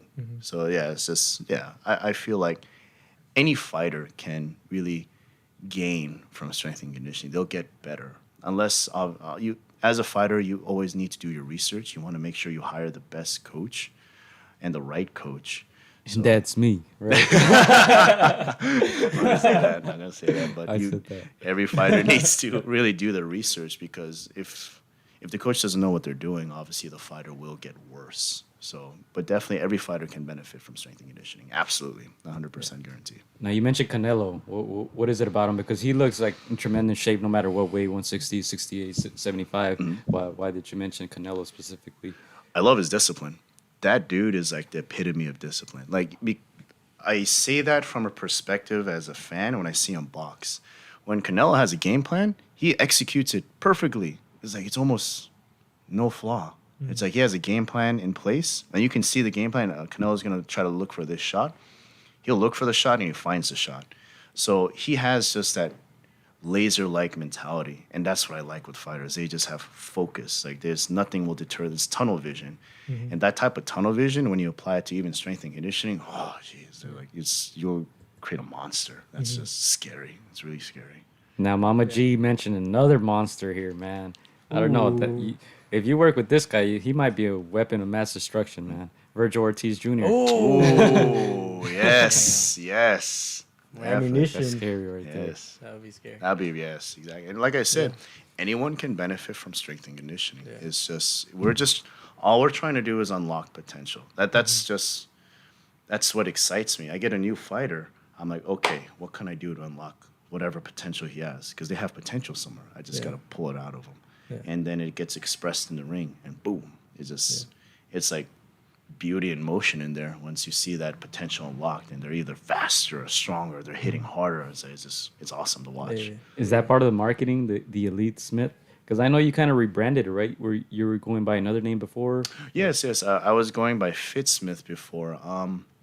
Unfortunately, when I was in the process of trademarking that, Fitsmith was already taken up by another trainer in Texas. I'm like, okay, I gotta make a different name, and kind of shot around some names, and Elite Smith was kind of the general consensus, like, oh, this sounds like a great name, Elite Smith. So we branded to Elite Smith. Hey, there you go. Follow him at the.elitesmith, right? Yes. On Instagram. And let me ask you about this. I know we touched on it last time a little bit. Last time you were on the show, we can expand on it a little more. Your beginnings in all of this, sports and science. You have a background in kickboxing, correct? Yes, I do. I started kickboxing when I was 10 years old. It was something of more like self-defense. I was really like, typical bullied kid story. I was short, skinny, bullied around, getting my butt kicked. Getting my butt He's being kicked. humble, guys. No, really. Like his really. Next time I come in, I'll try to find some pictures of myself. You'll be surprised. Like, whoa, he's like walking around like 120 wet. It's really, really skinny. But I was being bullied a lot. So my family would just be like, okay, he's like, we got to enroll you in some self-defense classes. It was kickboxing. I fell in love with it. It's just like the whole empowerment aspect of it. Continued to grow up, continued to compete, academically, continued to study. Tore my ACL when I was 17 years old and pretty much was told by the doctors, can't compete anymore. You're done. So I just he pretty much just said, forget about your athletic career. Just continue studying academically. And my family was like, yeah, it's like, stop competing. It's like, you're done with it. No 17-year-old wants to hear that, obviously. So that frustrated me. So I as I entered college, I started researching. Like, no way, no. It was like post-operation. It was like, if NFL and NBA players can come back from an ACL injury and still be like stars, it's like, why can't I do that? So post-operation, I studied and I tried to research on any sort of physical therapy. I picked up things, what worked, what didn't work, and I began rehabbing my knee myself. Shortly after about, I think it was close to a little bit over a year, I rehabbed it myself, went right back into kickboxing, completely fine. I was okay again. I mean, obviously, my family wasn't happy about that. And I'm like, what are you doing? But no, I proved them all wrong. Like, no, I'm fine. It's like, they're always scared that I would re-tear my knee. And like, no, they never retore it. Completely fine now. So with that, when I rehabbed it, went back into competing again, I was like about 2 years into college. And I was actually studying computer science at that point. But I hated it. I didn't like, I'm like, man, I'm in a cubicle. I'm in front of a computer. I was like a really active guy. I'm like, I don't like this. This sucks. I'm gonna be miserable. And as I was continually rehabbing my knee, one of my friends suggested, why don't you study kinesiology? And I had no idea what that was. I was like, what is that? And he was like, it's pretty much like exercise and science. And I'm like, it's kind of what you do, Andy. It's what you're doing for your knee. I was like, oh, I thought this was like physical therapy. Little did I know it kind of coincides. But oh, I thought this was just therapy. He's like, no, there's kinesiology, exercise science, studying exercise.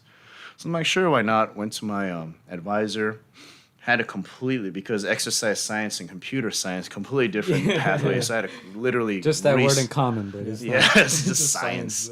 I had to completely restart like all my credits because they had nothing to pertain to each other. But shout out to that guy who told you about kinesiology. Yeah, pretty much. Yeah, I did. It's probably shout out to him. He's gonna come back like, hey, I need that 1%. I wouldn't doubt it, actually. It's like, oh, crap. Dang, I still know he's gonna come back. I saw you on that podcast. That's how he was. Where's my credit, bro? I saw you with Leo. You're doing pretty well. So, no, yeah, I completely restarted my college academics and got my degree in kinesiology, exercise science. And I knew from that point on, and I think it was from there, I'm like, okay, this is fun. I liked it, and I was trying to find a career in it as I was continually competing. I think it was when Leo first started camp with me, the very first camp. That's when it really opened. I turned a corner there. As whoa, everything I learned in college, that was just one key to one door. There's like hundreds of doors in this field. It's like, and I don't know anything. Because, yeah, it was, like I said, I like a little bit of pressure. And the whole world title shot and Leo Santa Cruz already being an established name, I was pressured, like, okay, I got to really change like his regimen, like make him better. So I started deep diving into books, and I really found all these new avenues and doors that were really untouched in college. I was like, I never learned any of this in college.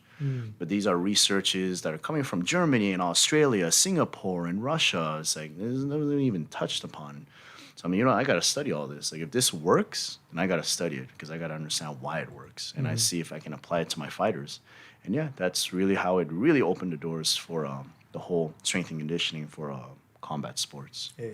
So it seems like you're doing what you love to do. What message do you have for people that were in that same place that are doing maybe something, just for the paycheck, working in a cubicle? Or if you had someone tell you that you're done, you can't compete anymore. Your physical, it's not going to be the same. For those that have been told they can't do anything anymore because of injury, it's like, I say work around it.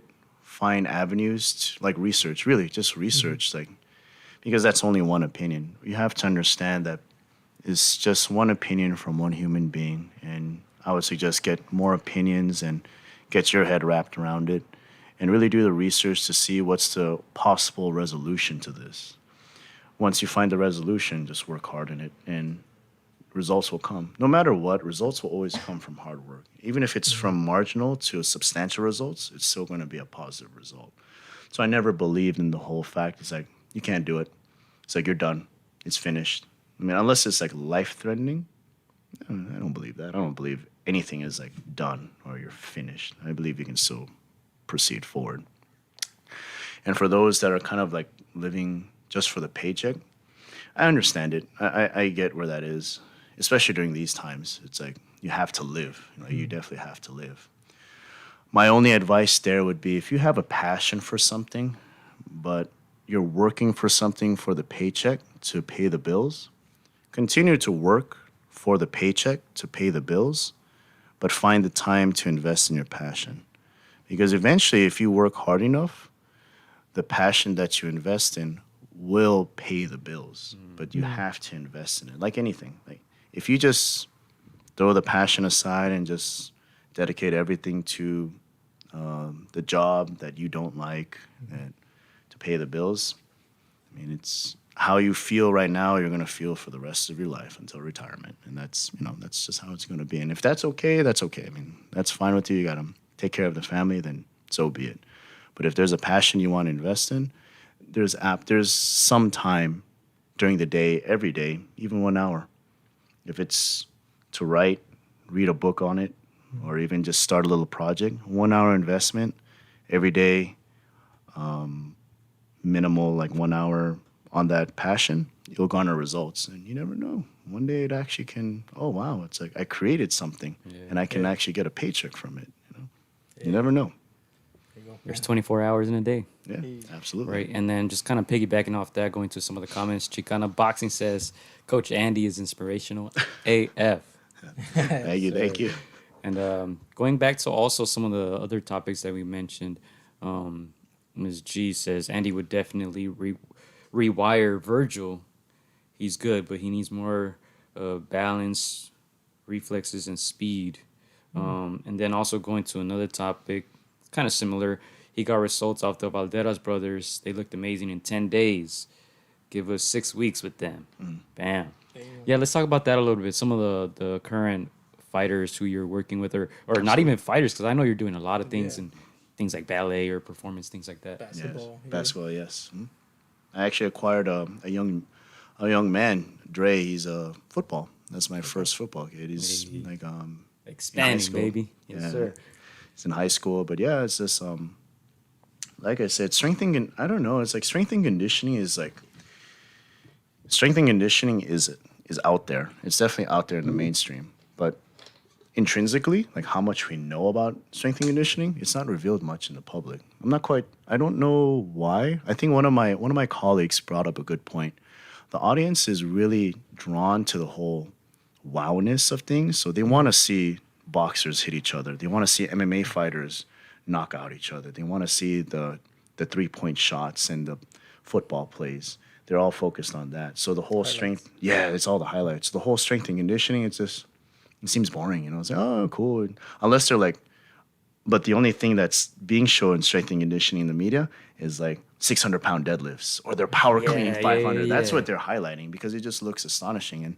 And that's fine. It's what draws people's attention.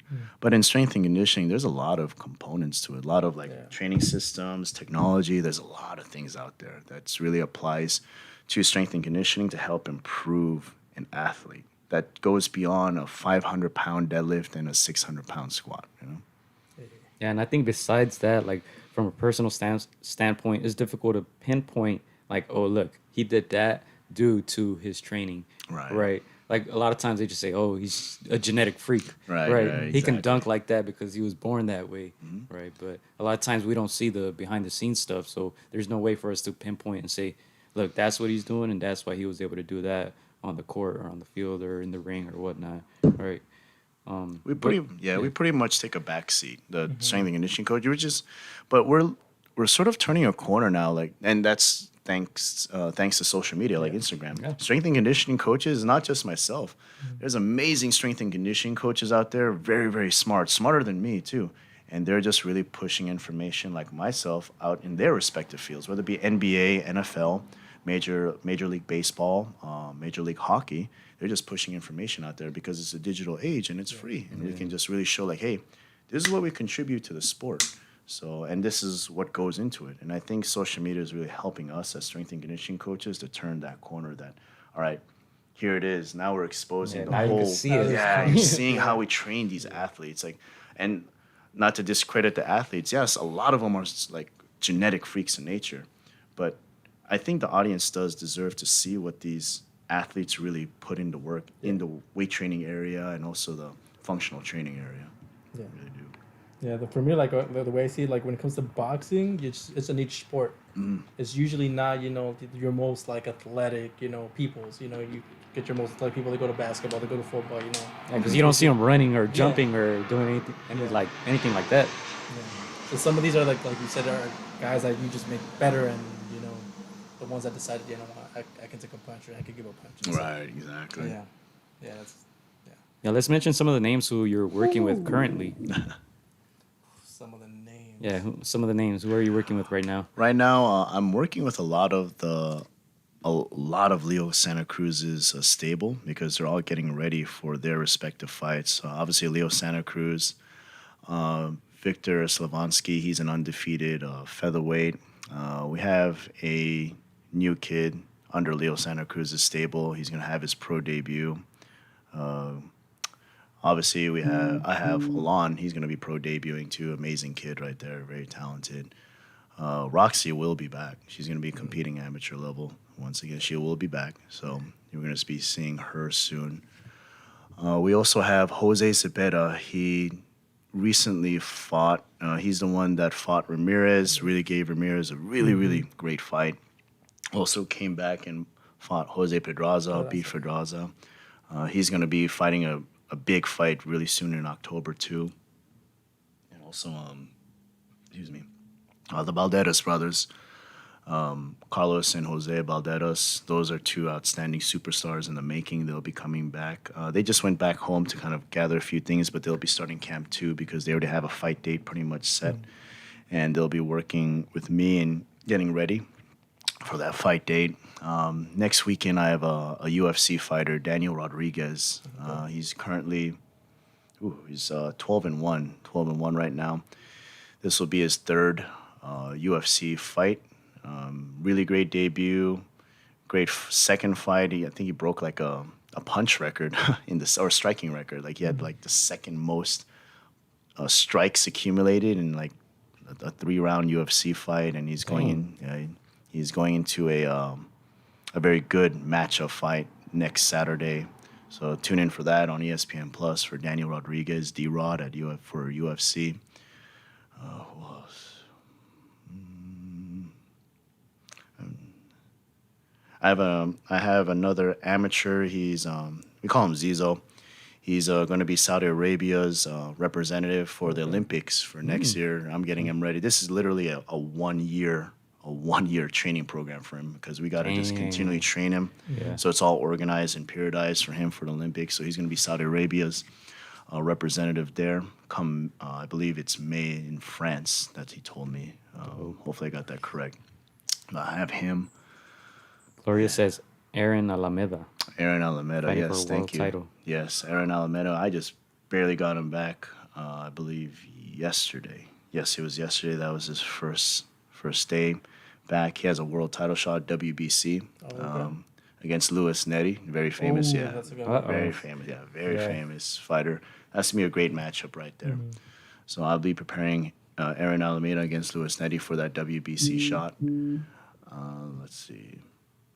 And yeah, there should be. Yeah, I have a lot of fighters. A lot of names, ladies I have and a lot of gentlemen. fighters. Yeah. Make sure to follow him at the.elitesmith for all that information. Can people just contact you for questions or comments or any information, things Absolutely, like that? yeah. Just DM me because that's what a lot of people usually do. They DM me, and I apologize. I usually respond back towards the end of the day because I'm in camps from morning all the way just like straight, so it's very hard for me to try to. Yeah, but I usually respond back by the end of the day. I answer all the questions and respond back from there. Definitely. Yeah, so I'm sure you had big goals for 2020. COVID happened. What goals do you have? Say the next 2 to 5 years? What are some accolades that you're like, I want to have this many, fighters. I want to have like these many champions. Really, for the next 2 to 5 years, it's just to expand. It's to expand my system, expand the whole broadcast of strength and conditioning in not only all sports, but especially in combat sports.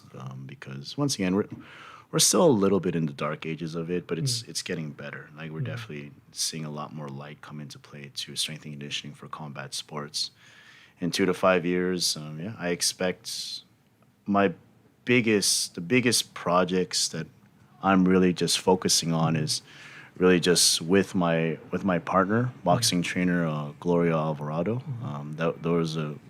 Her and I were really just focusing within the next 2 to 5 years to build a stable, really focusing on Alon. Alon being like, he's definitely a superstar in the making. I'm very confident in that. And so that 2 to 5 year plan is also going to be immensely including him too.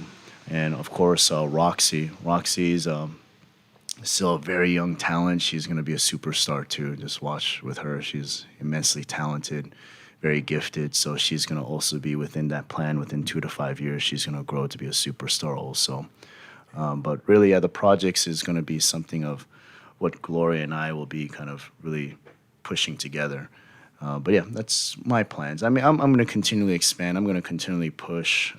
As you kind of mentioned briefly, is like I somehow found myself in like performing arts and ballet. I found myself in that. So that's something of an interesting project that I'll be kind of going into and really seeing where that's going to be heading into for strength and conditioning, especially for performing arts and theater arts. So how strength and conditioning can be applied to that. But yeah, just really focusing on those two things. The performing arts aspect that I recently got access to, and with Gloria. Hey, there you go. Nice. Hey, and they're asking here in the comment section, who is Alan signing to? Hey, man, stay tuned. Make sure to follow him on Instagram. Make sure to follow Mama G, and make sure to follow Andy Aguilar, man. Just stay tuned. That's all I can say. Yeah. Stay tuned. We've been marinating an exhibition between Gio and Sean. So Uh-oh. if you had to pick one of these two to take out, who would you pick? Say a draw. I like that answer. Draw. I like that answer. Actually, I'm like, yeah, draw. I could throw away a couple rounds.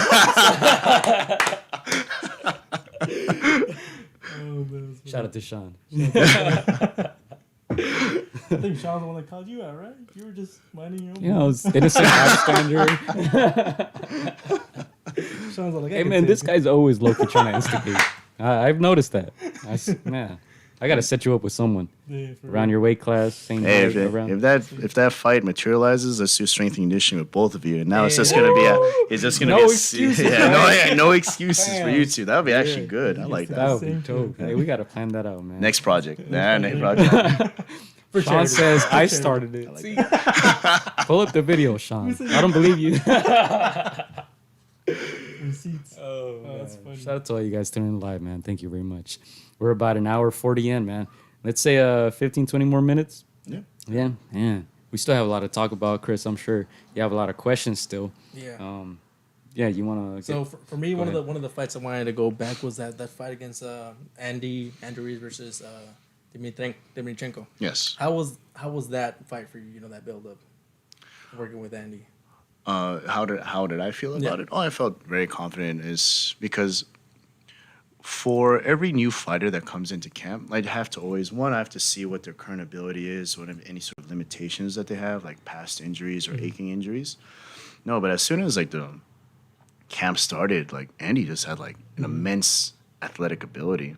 And I think we discussed it earlier today, is that he might not have the frame that showcases it, but his performance is substantial. It's just like the conditioning, the speed. What impressed me was what we call reflexive speed and reflexive power. His ability from a light hopping position or some sort of like marginal movement, he can go from like 5 miles per hour, which is almost like very marginal movement, to literally 100 in a split second. Yeah. And that amazed me. That's like something that usually you have to train for a little while. And Andy is like, he just had that ability. Boom, he can just explode at any given moment right there. And he can continually explode. I mean, we definitely saw that showcase during the first AJ fight. Just for him to string together combinations so explosively without even like slowing down at all. That's a great ability that he had right there, and just really complementing that and making sure he has that pure power output continuously, just repeat power, repeat power, repeat power. So that really just impressed me when I first met Andy right there. That was amazing. It was really amazing. First for a heavyweight, too. Yeah, I think that was that was the camp that got him set for the AJ fight, right? He got that opportunity last minute. Yes. He was already in shape, in fighting shape. Yeah, he was good, and he was just went into the AJ fight. That was an amazing fight. Yeah. That was awesome. What was that moment for you when he got that title? It was a very, oh man, yeah, that was like, I was just like flabbergasted. I was like, I don't even know the word. It's just like, because he made history right there. He made history, becoming the first like Mexican like heavyweight champion. And it wasn't just one world title; it was literally a unified world title. It's like that was just an amazing like. I didn't think I would be able to witness that within my lifetime. Maybe towards the end of my lifetime, but I didn't know at that point and that early. I'm like, that was just an amazing moment right there. I think an amazing moment for the history of boxing too. It was great. Yeah. When you think of a match with him and Chris Arreola, now. Let's say you're working Arreola's corner. What things could you work on with him? If you were Chris Arreola. With Chris Arreola, against Andy Ruiz, right? I think the telling you, biggest. he's always trying to instigate. I'm telling you. No, I'm thinking. Let's say like a fighter like Chris Arreola. That's Older. He's older. They don't Right. consider him a top 10 anymore. Like, what is something that you can do to up those chances to get him back in the mix? Make it at least an interesting fight where he's offered more possibilities.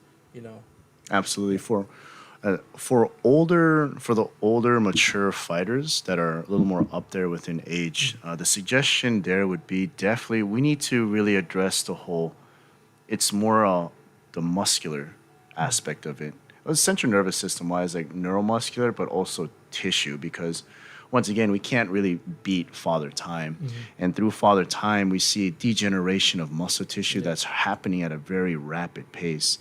So the breakdown of a human body at an older age happens a much more faster. So one, there needs to be substantial recoverability, like, supplementation like protein, recovery protocols, but at the same time, we need to continually build. So weight training protocols, really just making sure that for Arreola, for his age, definitely like continue the weight train to sustain as much muscle mass that he has, because by the end of the day, that muscle mass is what's going to help him perform. In order to be explosive, the tissue needs to contract explosively, but if you don't have the tissue at all to even contract explosively, where's your speed going to come from? It's not going to come from the bone. It definitely comes from the tendon. Scientifically, the tendon does help with the whole elasticity of explosion, but there's still the tissue, the muscle tissue that's involved right there. So for Chris Arreola, it would be definitely like more muscle tissue development, upkeep was centered like reactive power, reactive speed, once again, just recreating elasticity within his tendons and also within his muscle tissue. So don't make him stiff with tissue, but very elastic and slingshot-wise with his tissue. But that's the biggest component.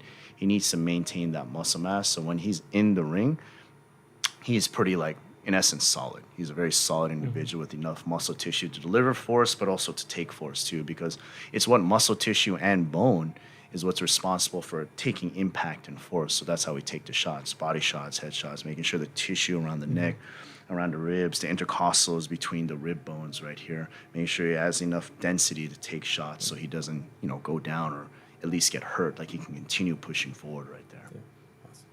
Definitely. Let me kind of move to another topic a little bit.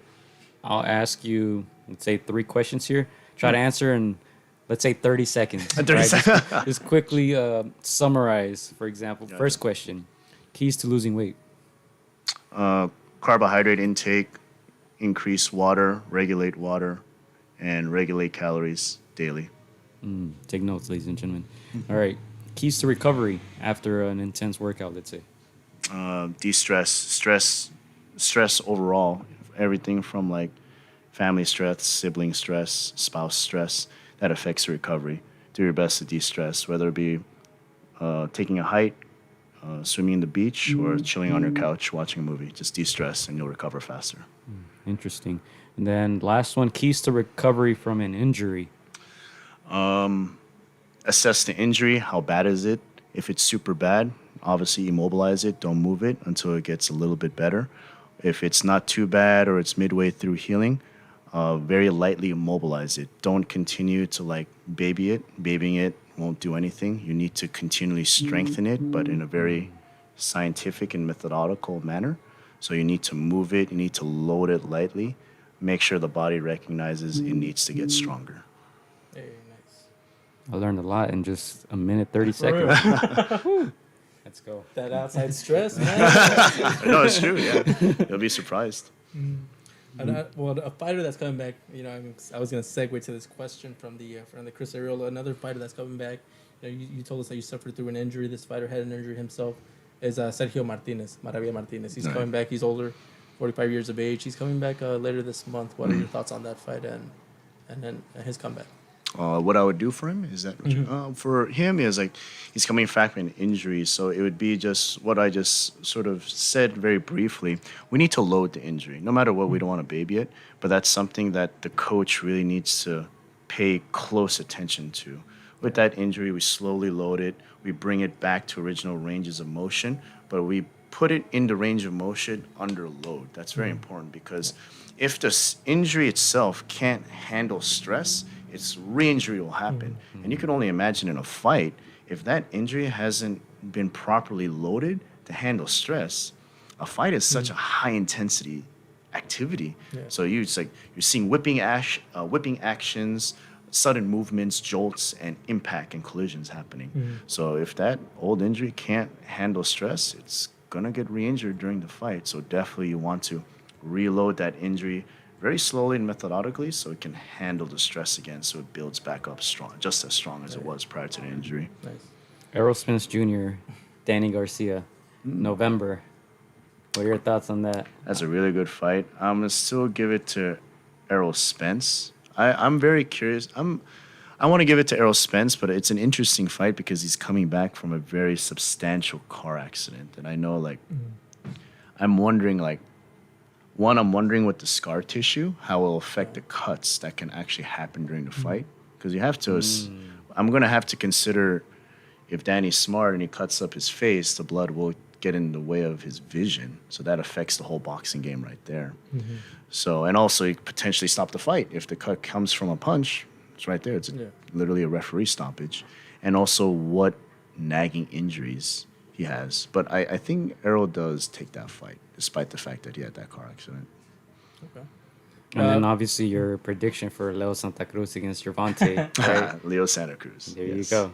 Do you think it goes the distance, or do you think we can see a knockout? For Spence Garcia? Oh, for Leo. For Leo. I would say it would, for this fight, because of the fact I'm factoring in Gervonta's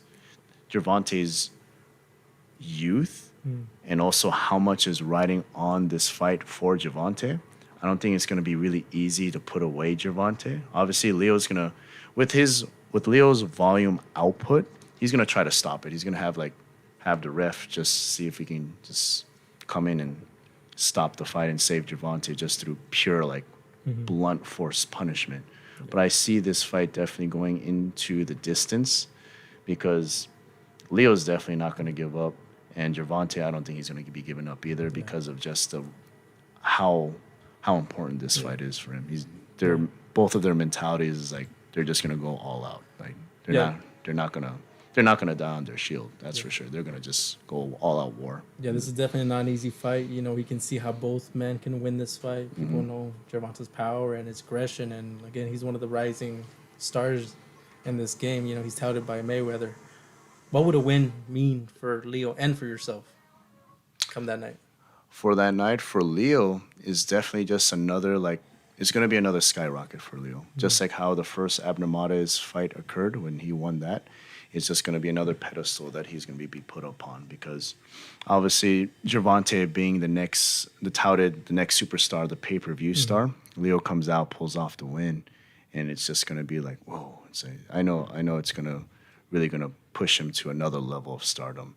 for myself is just another proving point that it's the system of strength and conditioning just gives you that advantage. It's like if proper strength and conditioning can be applied, it will give you the advantage in the fight, no matter what. Even if we're talking about someone like even Gervonta, who brings to the table an immense amount of power and aggression, proper strength and conditioning protocols to prepare for that type of events of power and aggression, we can stop it.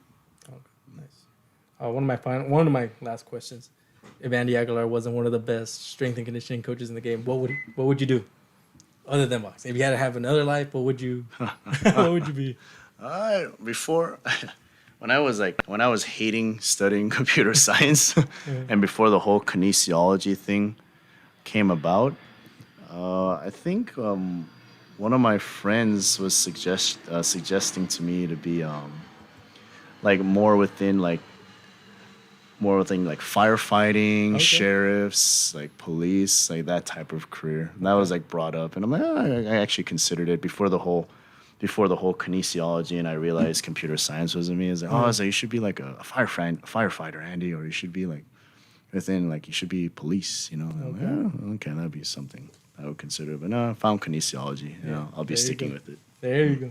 So, Mama G says Leo's gonna make it look like another Maidana Broner. ooh, okay. Bold prediction there. Bold prediction. That was one of the more satisfying victories, right? Yeah. For Maidana over Broner. Yeah, definitely.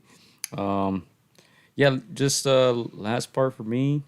Once again, the name of your series. Any updates on fighters or any other endeavors that you got going on?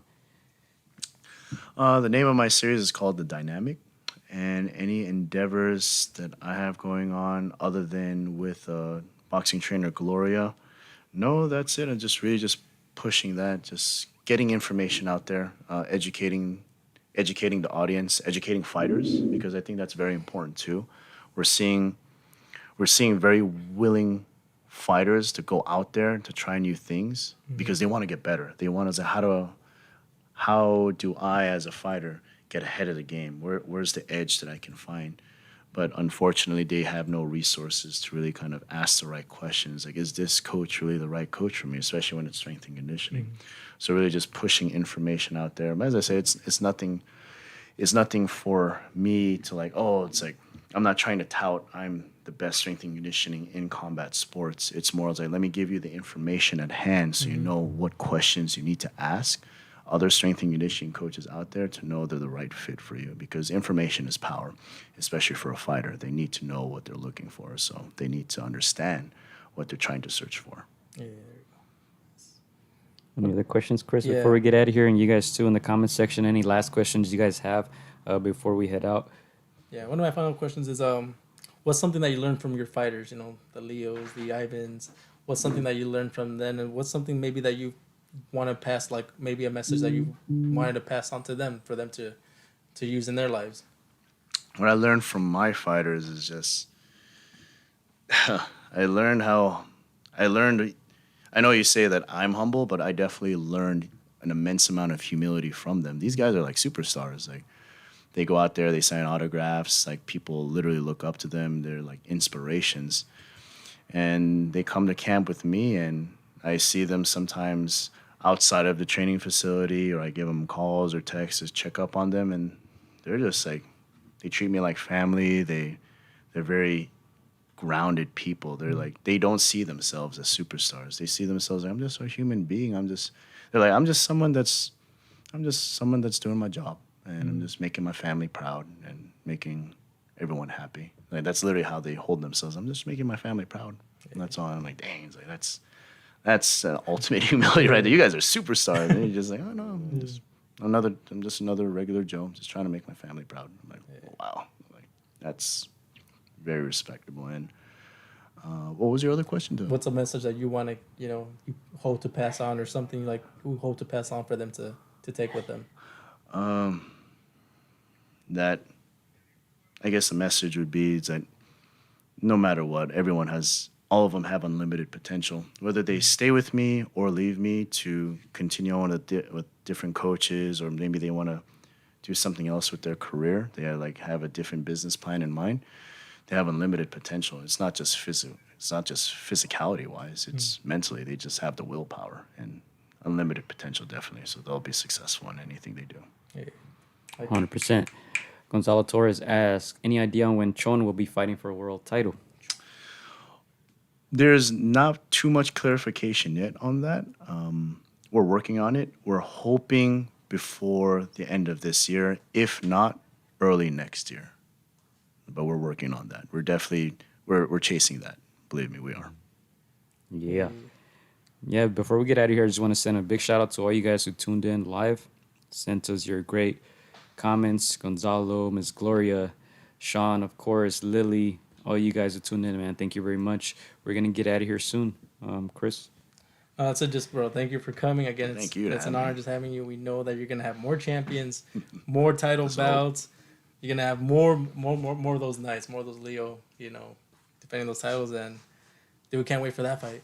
Yeah. We definitely can't wait for that fight. And we'll have you back soon, for sure. Hey, man, what are you doing next week? You let me know, guys. You let me know. You let me know. I'll be more than happy to come Yeah, back. man, definitely a pleasure speaking with you, man. Thank you for coming back on. And hopefully we can have you soon. I know you're busy. I know you're putting in the hours, man, just like the fighters. And also I see you do a lot of reading on you post on your stories and things like that. So you're constantly evolving, learning, researching, things like that. So Absolutely. it's a great pleasure to have you here, man. And hopefully we can get you back on soon. Yes, Appreciate it, man. Love it. Once again, where can they follow you? And where can they follow you? Instagram? My Instagram is _EliteSmith, and you can DM me there, follow me there. There's education on my stories. That's where I mostly post a lot of my information. I try to summarize everything, but other than that, just shoot me a DM if you have any questions on performance protocols, nutritional protocols, and I'll be more than happy to help you. There you go. The Elite Smith, ladies and gentlemen. Yeah. Chris, any last shout-outs, messages? No, just thank you to everybody that joined us. Miss Gloria, she said she's your partner in crime, showing support from, Yes. So thank you for joining, Lily, Sean. Love you guys. And we're all here in this boxing world. We're doing something that we love, and I'm glad that you're not a firefighter and that you're doing what you love, man. Yeah, So thank you. I'm glad too. Yeah, just for my part, last messages. There is some boxing, actually in a little bit, an hour or so on Showtime. Like we said, David Benavides against Angulo. Rollis is going to be fighting, challenging for a world title, WBA interim title, lightweight, I believe. That's going on in a little bit. Otto Wallin is also fighting on that card, so we got to check that out. Other shout outs, shout out to Puro Golpe. Make sure to check out their shop at purogolpe.com. Make sure to follow them at Puro Golpe. Show them some love. And once again, shout out to all you guys who are tuned in. Sean says the zone 2. Yeah, man. See, Sean always updates us with the schedules, man. Sean should be like the unofficial third member, right? Yeah. You should just like call him like, hey, okay, Sean. schedule. The unofficial judge. And I think that's all I got, man. Shout out to Alan, who's going to be making his pro debut soon. Shout out to Right Hook Roxy, who's back from Mexico. I'm sure we'll be seeing a lot of footage from you guys, training and all that. And once again, thank you for being here with us, man. Thank you, 2 man. hours. Good 2 hours. Another classic show. So thank you very much, Mr. Thank Andy. you for having me. Thank you for having me. All right, ladies and gentlemen, that's it for us. We'll be back soon. Peace. Michael, you already know I said I'm a fun guy.